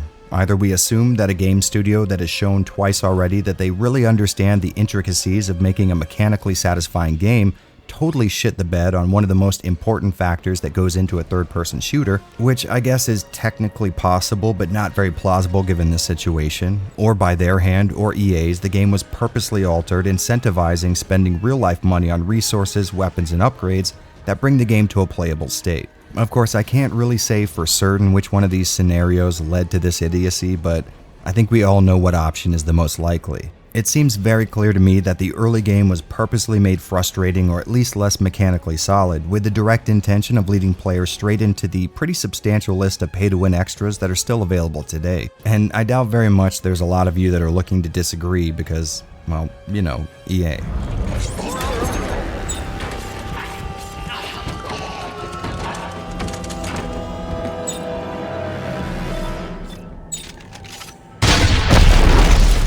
So on the plus side, I did finally get to a point where the game satisfied me in the same way Part 2 did, but on the negative side, by that point the game was nearly over, and it wasn't too long after that I was able to essentially break the game over my knee.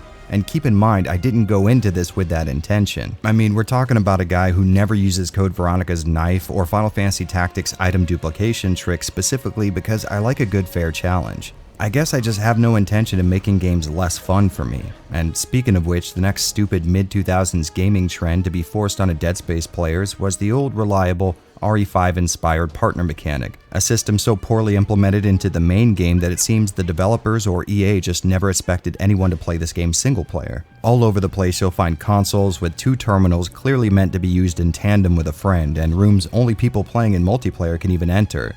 Now, you'd figure the game trying to copy RE5's partner system would at the very least copy the part of it where your partner is always there, either being driven by another person or the AI.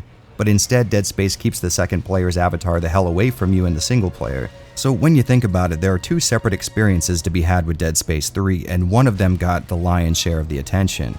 And it feels a little dirty taking an amazingly fun, single-player, story-driven, atmospheric horror game and shoehorning in a type of gameplay that would see your core audience, that is to say people looking for a fun, single-player, story-driven, atmospheric horror game, sucking hind teeth. Listen, I'm not saying no game should be cooperative multiplayer, but come on, you could have at least shown the restraint it took Capcom to wait till the 5th entry before you started pulling shit like this. So after all this complaining, what's the conclusion here? Well, it looks like an absolute shit ton of features were baked into this game, and if you ask me, a majority of it was to the game's detriment. Now don't get me wrong, sequels are supposed to add to their predecessors, but these are supposed to be baby steps, meaning you probably shouldn't add 7 separate new game mechanics to an established series and expect it to retain some kind of an identity afterwards. Honestly, if you ask me, this could have been called 2013 the video game and it would have made a lot more sense. But I am going to level with you guys, even though I just spent a dead serious 4 pages in this script complaining about the game, I did have a lot of fun here. All of my pissing and moaning wasn't because this is a bad game, it's more frustration that this game is nowhere near as good as it could have been and as the others used to be. The combat, when I actually had the tools for it, was really fun, and even though you could argue they went overboard with the massive amount of action set pieces, I gotta say, they're pretty damn exciting, and they're spread out enough that it doesn't feel like a Call of Duty title or anything. After leaving his apartment, Isaac and the crew get stranded out in the space around Tau Volantis, and while I wouldn't call it open world, it certainly gives you more options than the typical Dead Space game, even if those options do add up to a single non-essential destination. Honestly, at first, I thought this was going to turn into something more akin to Stalker or Metro Exodus, where we would have smaller, more open areas to explore with side objectives scattered all around. A style I would love to see walking around in a Dead Space suit one of these days. The puzzles may not be Silent Hill tier mind exercises, but there are a shit ton of them, and they straddle that fine line between easy enough to figure out that the solution is clear after a few seconds of looking at them, and challenging enough that you aren't just going through the paces each time you come across one. If you'll remember, one of my issues with Part 2 is that there weren't a lot of these puzzles, and this game may have more than the first and second game combined, so that's good. I also really like sending these little bots out to scavenge for crafting supplies. You can sit them down anywhere and they'll look for resources while you go about your business, but there are spots where they'll find the optimal amount of junk. So I ended up spending a lot of time backtracking to previous locations to find one of these hot spots and putting one of these adorable little guys to work. This was a surprisingly cool little mechanic, and it fit in well with the crafting and sort of serves as a very tiny, almost microscopic band-aid to put over the wound that is this game's obviously shady practices with DLC. Another feather in its cap would be its length. Typically story-driven single-player games like this have a pretty short runtime, but I spent nearly 30 hours on this one, and while that does include side content, the Awakened DLC, and me going back in to get specific footage, I'd say at least a good 20 hours of that was me just playing the game as usual. The best part about that being that it was fun enough that the entire game didn't seem like a slog, so I can appreciate when a developer makes doing the same thing for 20-ish hours stay fun and interesting the whole time. And I guess that means we should probably take all this disparate information and condense it down into something you guys can actually absorb. Dead Space 3 is about as far from the other Dead Space titles as it possibly could be. It seems clear the money-making trends of the early 2010s were all squeezed into this one package, and I don't exactly need powers of clairvoyance to see that this was all clearly EA stepping in and trying to ensure they actually made a return on investment this time. And to be totally honest, this happens to varying degrees with nearly every AAA release in the industry. The only difference being most companies have the wherewithal to not make their meddling so damn painfully obvious, whereas EA might as well have printed their intentions on the box. I will say that it is a relief to see practices like this becoming more and more rare in modern games, but going back to this dark age of game development does make me worry for the future a little bit. All in all, I wouldn't call Dead Space 3 a terrible mess or an unplayable game, and truth be told, a majority of my complaints come from me expecting something that lives up to the established high mark of quality seen in the other games. Of course, there are very real issues that exist outside of my own biases or expectations, but I would wager a lot of these have to do with Visceral cramming several diametrically opposed game mechanics into one package. Dead Space as a series had an identity before this. You knew what to expect when you picked one of these games up, but if we use 3 as a barometer, the next DS game, if we ever see one, could be a first-person open-world base builder with Dark Souls combat, and it genuinely wouldn't surprise me. Listen, the point is, the worst offense you're going to find in this game is the disrespect it pays to all the effort that it took to get the series where it was up to this point. For a short time, we had this slow-building, dark, brutal mix between Alien and The Thing, and it was truly amazing. Then we got to see the big Hollywood version of such an approach, and while it did lose a little of that hungry, independent feel, it still felt undeniably like a Dead Space game. And now, well, we have nearly any game that released during the Xbox 360 era. Just pick one and it probably plays exactly like that. The bright and unique colors of the rainbow may look beautiful and vibrant on their own, but what happens when we combine them all together?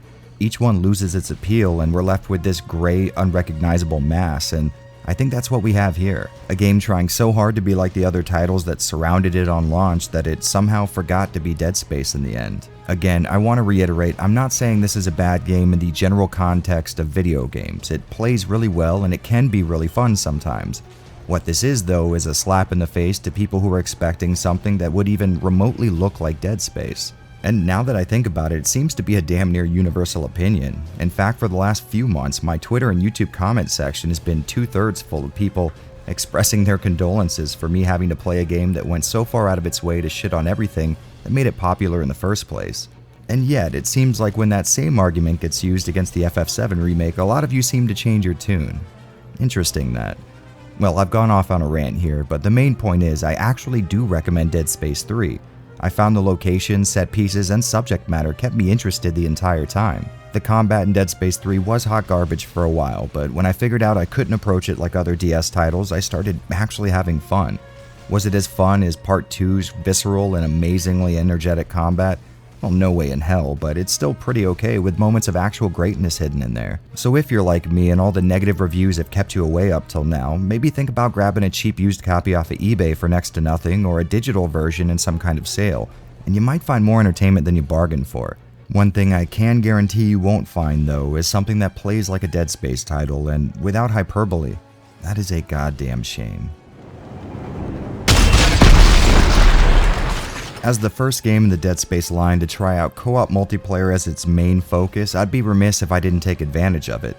So I put out the word on my Patreon, and one of my supporters was nice enough to jump in a game with me, and I have to say I was really surprised at how it changed the overall feel of the game. Speaking of which, I want to give a giant thanks to Jazzo McSpazzo for hopping in a multiplayer session with me and being cool as all hell. If you guys want to show her some love, I'll link her Twitch channel in the description. Before we get into any of that stuff though, there is one giant negative to cover here. Playing this game with a friend can suck any emotion or impact from the story scenes, and I think that's something that probably doesn't need to be said, but honestly, those story cutscenes were most of what I enjoyed about 3. So if you're like me and really enjoy turning your brain off and falling into a game's world, maybe give the single-player campaign a try first. And when you do finish the game and decide to start it up with a buddy, I think you'll find the true form it was meant to take from the very beginning.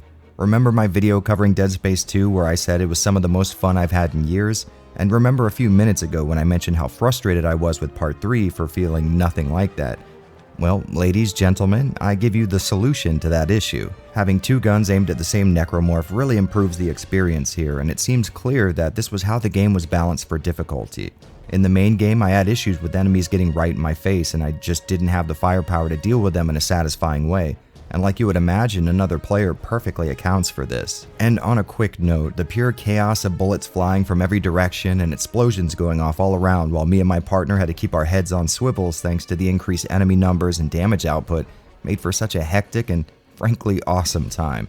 It is genuinely an experience I'd recommend all of you jumping into if you can. Like I said before, during my time in multiplayer, I kept getting these brief flashes of the frantic and action-packed fun that came from mowing down necromorphs in Part 2. The speed and intensity of fights were hitting peak levels of fun, and on top of that, the difficulty felt so much more, I guess, appropriate. In this multiplayer session, I died quite a few times, but it never felt like a cheap death to me. Even on the hard difficulty, it always felt like it was my fault when I ended up getting taken out, and that's exactly what I was looking for in the single player. After experiencing what feels like the intended gameplay method here, I can very much see why people were so upset at DS3 when it launched. This multiplayer approach, while fun as all hell, clearly deviates a great deal from the isolating feel of past entries. From what I can see, this multiplayer mode is exactly what people wanted for their single player experience the whole time, and it would have honestly been very easy to deliver on.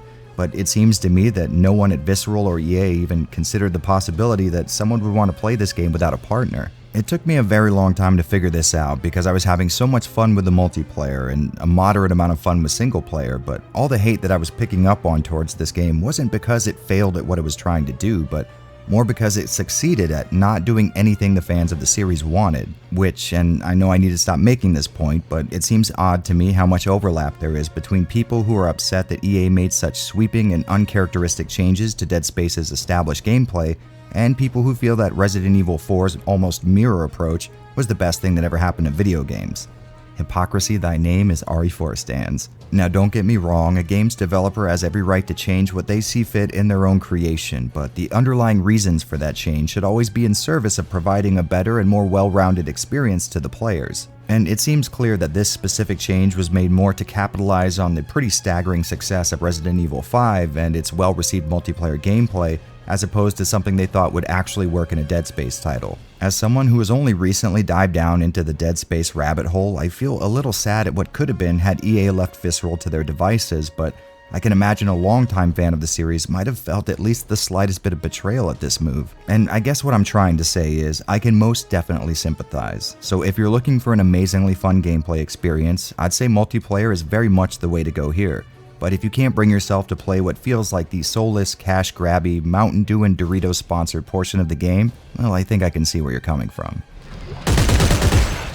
Okay, so I know I use this term maybe a little more than I should, but Dead Space 3's presentation is very much a one step forward, two step back type of situation, which is very strange since each Dead Space game has wowed me in one way or another, but Part 3 is the first game in the series that I noticed little details that made it look much worse than the titles that came before it. Thankfully, once again, we have a big emphasis on moody lighting and dynamic shadow casting, which, in my opinion, still looks great, but there's some other things going on here that, well, don't.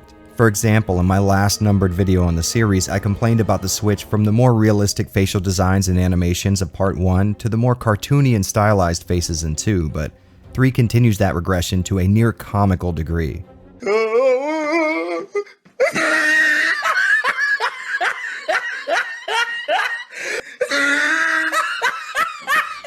Genuinely, I'm asking you guys because I don't know.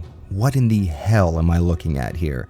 On one hand, Isaac seems to be slowly transforming into some kind of struck match insect hybrid in front of our very eyes, and that's not even mentioning the humanoid ape standing next to him. I honestly don't understand what made them think putting less artistry and effort into the faces of a story-based video game was a good idea. I mean, look at Ellie over here. Remember her looking fairly good in Part 2? Well, toss that right out of your head because she seems to have far less points of articulation in her face this time around. And for those of you that don't understand the lingo, just watch her while she talks. You can see her lips wrap around a center point while she moves them. Now, luckily this doesn't happen to Isaac, but I mean, come on. Ellie is a main character who shares a not insubstantial amount of screen time with Clark. These kind of rookie mistakes should not be happening in the production of a AAA title with this much funding, let alone one handled by a developer who not only has proven to have an eye for artistry, but already has high-quality assets to work from. How did they undo all the good work they did making Ellie's animations emotionally convincing before? I honestly don't get what happened here. Across the board, I found cutscenes to be incredibly hard to watch because everyone's face seems to be partially paralyzed, and Keep in mind, this is the base they were building from. Look at all the detail on the eyebrows and lips. Like I said before, these faces may look a little more cartoony compared to what I enjoyed about the first game, but I don't think you could argue that they were poorly made. They genuinely look great, but comparatively speaking, at least when 3 is concerned, these are works of art. And believe me, I know I can be very hard on elements like this. In fact, obsessing over small details is sort of my modus operandi, but honestly, let me know in the comments. Am I insane, or is there a giant discrepancy between the faces in part 2 and 3? I'm honestly interested to hear what you guys think. Now, I can't spend this entire video talking about facial modeling and animations, even though you know damn well I want to, so let's move on to something else I think Visceral may have mishandled. Throughout Dead Space 3, I kept seeing these amazing looking room layouts and great skyboxes, but something was just off. For a while, I really couldn't put my finger on what was wrong, but there seemed to have been something keeping me from admiring these awesome looking vistas and interesting interior areas. Well, after going back and looking at my footage of Dead Space 1 and 2, I think I may have figured it out. Dead Space 3 leans heavily on a very high contrast look.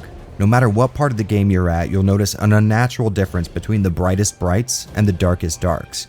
Kind of like they threw some kind of cheap HDR filter over the game. And I have to admit, there are plenty of games who use this kind of a look and make it work for them, but for some reason it just isn't doing anything for me here, and in my opinion, was done kind of cheaply and possibly by someone who doesn't understand what they were doing. There also seems to be this emphasis on wrapping more complicated textures around the geometry of the environments, but these textures with all of their very small details look more low-res than those found in Dead Space 1 or 2. This makes Dead Space 3 seem so much more busy looking and less visually appealing than similar scenes in previous games, and to prove that, I tried to find shots from 2 that sort of mirror ones in 3 as far as color brightness and composition goes, and I think you guys will agree that 3 over here on the right may look very good, but it seems to be much more muddy and dirty looking than 2. The more simplistic approach to the design in part 2 leads to this extreme level of clarity, while playing 3 for long periods of time, I actually got visually fatigued. Something I can admit might just be an issue with my eyes, but I think this also led me into way more cheap hits as far as gameplay is concerned. And what I mean by that is I was way less able to track moving targets efficiently over some of the more busy looking backgrounds and floor textures. It was like the mess of pixels darting around on screen were being camouflaged against the mess of pixels that made up the environment. These missteps could be very easy to forgive in most scenarios because, truth be told, they're not flaws in and of themselves. Every game is going to have a different approach to how it models and displays its assets, but if you play these games one after the other like I have, you would expect to see things improve as time goes on, but that is not the case in a lot of ways here. But that being said, I don't want you to take this as me saying this game looks bad, because in 99.9% of scenarios, I think it looks really, really good. It just doesn't look as good as the game that came before it. And for a development house who knows what they're doing in the realm of making video games look really great, you'd figure there would be a huge improvement here, and that's just not the case. Now, since I started this section off talking a whole lot of shit about Dead Space 3, it's only fair that I talk about the ways that it impressed me, and to be sure, there's a lot of that to talk about. The starting area reminded me of certain parts of the sprawl in part 2, but looked even more convincing. I've always enjoyed more urban settings for video games because not only is that the environment I'm most familiar with, but it can also be a pretty complicated look to pull off convincingly, and thankfully DS3 does just that. Sadly, this does only make up a very small portion of the game, but there's other good news too. The more open, snow-covered environments are really great to look at, not just in the exterior areas, but the frozen interiors look great too. After running around in knee-high snow while taking hits from frozen necromorphs literally rising up from the ground beneath me, ducking into a frozen-over little bunker or barracks gave me very hard The Thing vibes, and I have no problem admitting that's one property I'd be a-okay with more people ripping off. On top of that, the wide open, seemingly endless space area in the very beginning looks absolutely stunning. There's debris and refuge floating all around, and even though I know a majority of it is 2D assets put across the background, it does have this very, very pleasing look. The high expectations I have with Dead Space titles and really attractive real-time lighting are no secret, and I'm happy to say DS3 gives me no complaints in that category. In my last video, you guys might remember I complained that while still looking great, the lighting of Part 2 ditched the hard edges of light sources in favor of a more realistic, diffused, but less appealing approach. And 3 seems to have married these two ideas, which is really awesome. Light rays still have very hard, well-defined, boundaries, I guess, for lack of a better word, which helps them really stand out from the environment, but in between those boundaries, there's still a very soft, nearly volumetric quality to the lighting. Plus, it seems like there are way more dynamic light sources this time around, and that's something that'll get no complaints from me. I will say that particles getting caught in the light no longer look as sharp and defined as they used to, but they still look great, so I can't really get up in arms about that. The menus and UI all follow the same design trends from the previous games, and to be honest, I can't really tell if they aren't just the same exact assets. Something I'm not too worried about at all because honestly, they perfectly nailed these aspects in the first game, so seeing this level of consistency in design is very refreshing. As an odd little side note, it seems like the main menu was made to run at 30 frames per second, so when you push it past that on a platform like, say, the PC, the animations all speed up as well, which is kind of funny to watch. Now, I know people have had issues with the suits in 3 losing a lot of the visual identity they had in the original games, and there's no denying that, but they still look pretty cool to me. That being said, I would have preferred more of the first game's look when it came to the helmets, which looks a lot more like a welding mask than something that would be used in combat, but since we can't rely on the justification of Isaac being an engineer showing up for a day's work, I think we can all let that one slide. I will say the more military look in some of these helmets and the separate eye holes that give off light definitely reminded me of Final Fantasy The Spirits Within, but I can't really say if that's a positive or negative. I guess you make the call there. The necromorphs have had a pretty massive shift in their design, and to be honest, I sort of like it. Nearly every enemy you will come across in this game are going to look much more recognizably human, or at least more human-shaped compared to previous games, and while you could certainly argue this goes against the philosophy behind their existence, I don't know, I sort of dig it. I don't exactly know why, in a lore sense, freshly turned corpses on the Ishimura turn into formless bundles of flesh, but corpses left on Tau Volantis for hundreds of years retain their more human proportions and features, but they sort of remind me of zombies, and hey, what do you want? I'm a simple man with simple taste. But on top of that, these things now have easily recognizable eyes and mouths, which make it a little easier to remember that they used to be a human.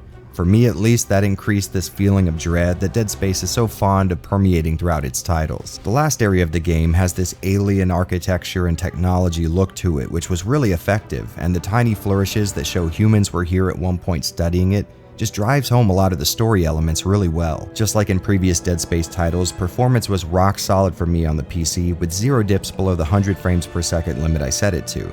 An achievement that might not mean much for a title nearly pushing 10 years old, but at the time these titles were incredibly well optimized, and I can personally attest to that. I ran both the first and second Dead Space games when they launched on a GTX 1070 and AMD Phenom X4, and from what I hear I would have been able to do the same thing with 3.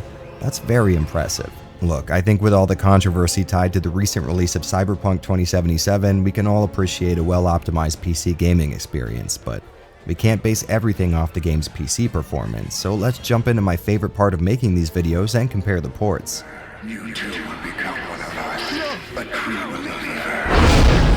Starting off with the 360 version, I was actually very impressed. In the last 2 Dead Space 360 ports, performance could dip pretty substantially without notice, but with Part 3, it wasn't anywhere near as bad. Of course, there were some moments where the frame rate would take a noticeable dive, but these didn't come during firefights or at times when I needed to react to things quickly. Actually, it seemed like having some of the comm overlays on screen was a big contender in frame rate loss, which is really odd, but overall, I'd say this was a big step up from what I'm used to in the series. Graphically, I have no complaints at all. In fact, there are some areas that look a little smoother than what I saw on PC. Now, this is thanks to a lower operating resolution, which, for those of you that don't know, 360 and PS3 games render their pictures at 720p internally and allocate resources to upscaling that picture to 1080p instead of using way more resources to render it out at more than double the pixels. This little trick solved a lot of visual issues I had with the PC port, like the messy look of it and the high contrast effect looking bad with the lower res textures. And this same thing helped out with these lower resolution pre-rendered scenes that play to give the illusion of traveling from one location to the next here in the skip. On the PC release, these pre-renders playing in front of the windshield stand out like a sore thumb, but here on console I doubt very much anyone even noticed they weren't rendered in real time. I know I already talked about the relatively solid frame rate, but I should probably also mention this game targets 30 frames per second, and while I can really appreciate them nailing that target most of the time, it is really hard playing an action game at that speed. but I think that might be the textbook definition of a first world problem.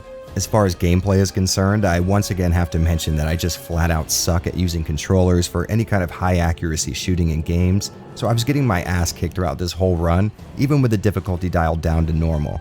Luckily, this game seems to know about this issue, and I was flush with healing items the entire time, despite not once crafting them. So I guess if you're like me and can't play shooting games without a mouse and keyboard, you won't have to worry about this game beating your ass the whole time. And since I can't find anything particularly off or noteworthy with this port, why not move on to the PS3 release? Have you seen this man? Please, Where is I he? don't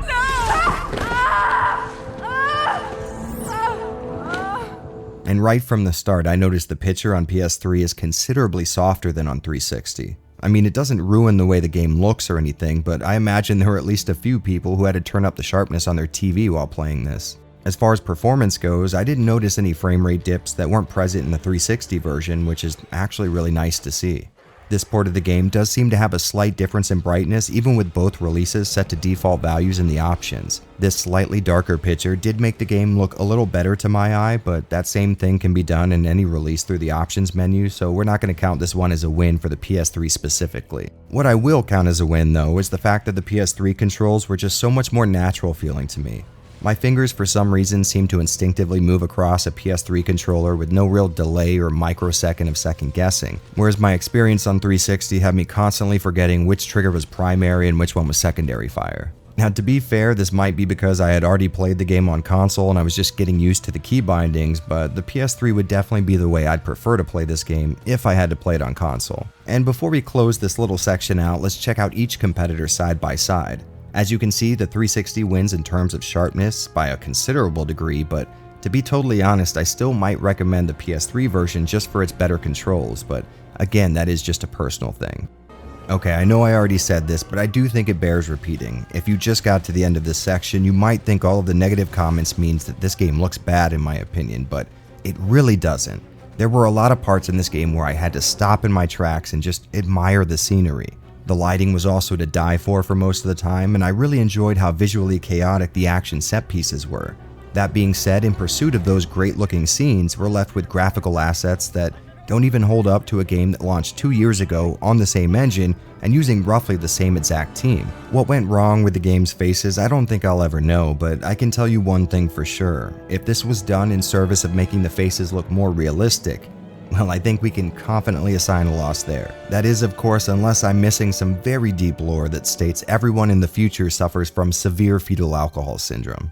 So in closing, Dead Space 3, a great looking game that somehow, and this is incredibly weird, looks better and worse than its predecessor at the same time. Honestly, I think I could have shortened this section to just that sentence and saved you all a lot of time. I'm the marker killer, remember? Well guys, I have a bit of a hard job here. On one end, a lot of you were right. This game was a goddamn disappointment, but that being said, I don't think I would call it a bad game. Despite how hard EA fought to make this not the case, DS3 does feel like a Dead Space game most of the time. Sure, it feels awkward and uncomfortable to be ducking in and out of cover when I'm used to dismembering necromorphs instead, but the core of a Dead Space experience is still in there. If I had to take a guess, I would say the claims that this game is so terrible probably come from two different places. First off, we have people who are mad as hell that clear attempts were made to push players into buying crafting materials or weapons to help with how weak early game offensive options are compared to how fast and hard enemies can hit. And to be totally honest, I see exactly where these guys are coming from. It's a scummy practice, and while we can't exactly confirm that EA was behind that push, there's a giant mountain of evidence pointing in that direction, and most of it is EA's logo on the box. In this sense, I can 100% understand people's frustration here, but I don't necessarily think it ruins the game. It certainly takes away from what fun could be had otherwise, but by the middle of the game I was kicking ass and enjoying the hell out of it. So it's definitely possible to have a satisfying experience here, but I will warn you, you'll have to make it a few hours into the game to get there. And yes, that is nowhere near ideal, but I play RPGs all the time that don't hit their stride till hour 12, so I very well may be a bad judge on this specific problem. The next issue I think people likely wrestled with was the betrayal of seeing a series they grew to love being homogenized and turned into this formless mass that somehow resembled every popular game that existed in its time. And again, I cannot fault anyone for feeling this way, especially after being the guy who still complains about RE games no longer having tank controls. Obviously, my ability to stay objective in the face of nostalgia is not ironclad. But once again, I'm in a very lucky position where that doesn't matter to me quite as much as others. I only just recently got to play most of these games for this retrospective, so I can't exactly say that I formed an overly emotional connection to Dead Space. If this were a series I had more of a stake in, you bet your sweet ass I'd be right there with you, but that not being the case, I honestly enjoyed myself. This game may have half-assed, barely functional cover-based shooting, and you may need to fight people actually holding guns, but on the plus side, you aren't going to see these mechanics very often. The bulk of your gameplay will still consist of cutting the living dead into pieces. The added crafting system might be a shallow attempt at emulating a popular trend, but to be honest, once again, I enjoyed it. This may sound crazy, but all the weapon customization sort of reminded me how much fun I had optimizing my arsenal in Parasite Eve. And if you specifically don't like the idea of crafting, the good news is I came across most high-end upgrades and weapon parts just through playing the game normally and picking up loot, so if you don't like that stuff or hoarding resources, you can still get a similar experience to someone who does. So both camps lobbing deserved criticism at DS3 are technically in the right here, or at least I can see where they're coming from, but from my personal perspective, Dead Space 3 is a really fun game. To be fair, I think the story is what drove me through the experience most of the time, but the gameplay was fun for me, and despite a massive list of complaints here in this video, I can't really fault it for too much, at least mechanically speaking. If you absolutely love the gameplay style that the series has developed for itself, I can totally understand you not getting into this one on principle alone. I may not agree with you in this specific instance, but it is a sentiment that I am all too familiar with. That being said, if you like the other DS titles and have been wondering about this one after staying away because of all the negative reviews, like myself, I think you might be surprised here. If I had to hold it up to the other games in the franchise, it certainly doesn't have the slow-paced and creeping horror of the first game, and only towards the end does it even start to come close to the visceral and engaging combat from Part 2, but as a very action-heavy experience similar to the set-piece-driven games of its time, I think it holds its own, honestly. So this one's going to be a toss-up, guys. I may have enjoyed Dead Space 3 a lot more than I planned on, but as I'm writing this, I can't confidently say that you will. There are a lot of issues present here that have never been problems in previous games, and I think that speaks volumes for how much unfamiliar ground these guys were covering, thanks to a little creative input from EA. You know, that company that made a career out of meddling with successful studios until their games start sucking, and then closing those studios down because their alterations caused the games to suck. Visceral were clearly in their element when designing the first two games, and Part 3 is perfect evidence that they worked best when making the game they wanted to make, and not some kind of carbon copy of the entire mid-2000s gaming market. It may be overstated at this point, but this game serves as a testament to how bad a creative work can turn out when the creative decisions are left up to executive types who wouldn't know a good idea if it blasted off their arms and legs with a plasma cutter. So maybe give this one a look if you've stayed away for a while or found the footage in this video to be even a little bit attractive to your specific tastes. It may be the worst game in the series, but that definitely doesn't mean it's a bad game. And in a bittersweet sort of way, this lukewarm conclusion marks the end of my little romp through a series I just flat out ignored up till now. And I will say proudly, I am so happy you guys pushed me so hard to dive into the Dead Space franchise. I have had some genuinely awesome moments with this series and found a level of fun that I never see anymore. This was a great time for me, and beyond that, I was flat out blown away at how easy it was for me to just fall into this world and its characters. The fleshed out nature of all the lore you'll find throughout these DS media releases made this one of the most real feeling and well described fictional universes I've ever come across before. Normally how it works is a game will provide me with some cursory info and my imagination will fill in the blanks and build the rest up from there, but I think this might be the first time I didn't have to do that. Everything from how the government operates to what clothes people wear and products they consume was laid out in one way or another, and I really enjoyed that. In closing, Dead Space was an innovative and refreshingly unique spot on a timeline that most could describe as featureless. It dared to follow its own unique gameplay style at a time when copying the guys next to you was the norm, and the crazy part was, it worked. They found real success by sticking to their own ideas, and it says a lot that they only failed when venturing outside of that comfort zone.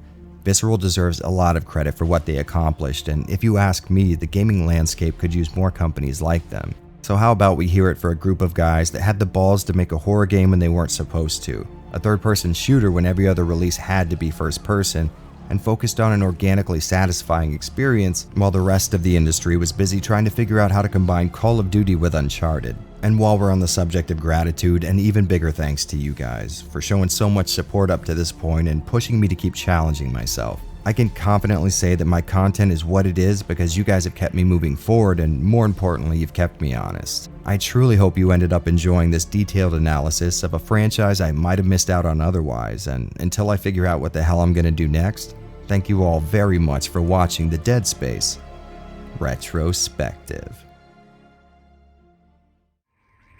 Yo, that was a bit of a trek, huh?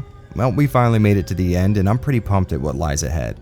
I have a few projects I'm working on, and I think you guys will really get a kick out of them, but if you want to support future series retrospectives like this one, I'd appreciate a quick trip over to my Patreon page. Even if $1 a month seems like too insignificant an amount to contribute, to small creators like myself, it can truly mean the world.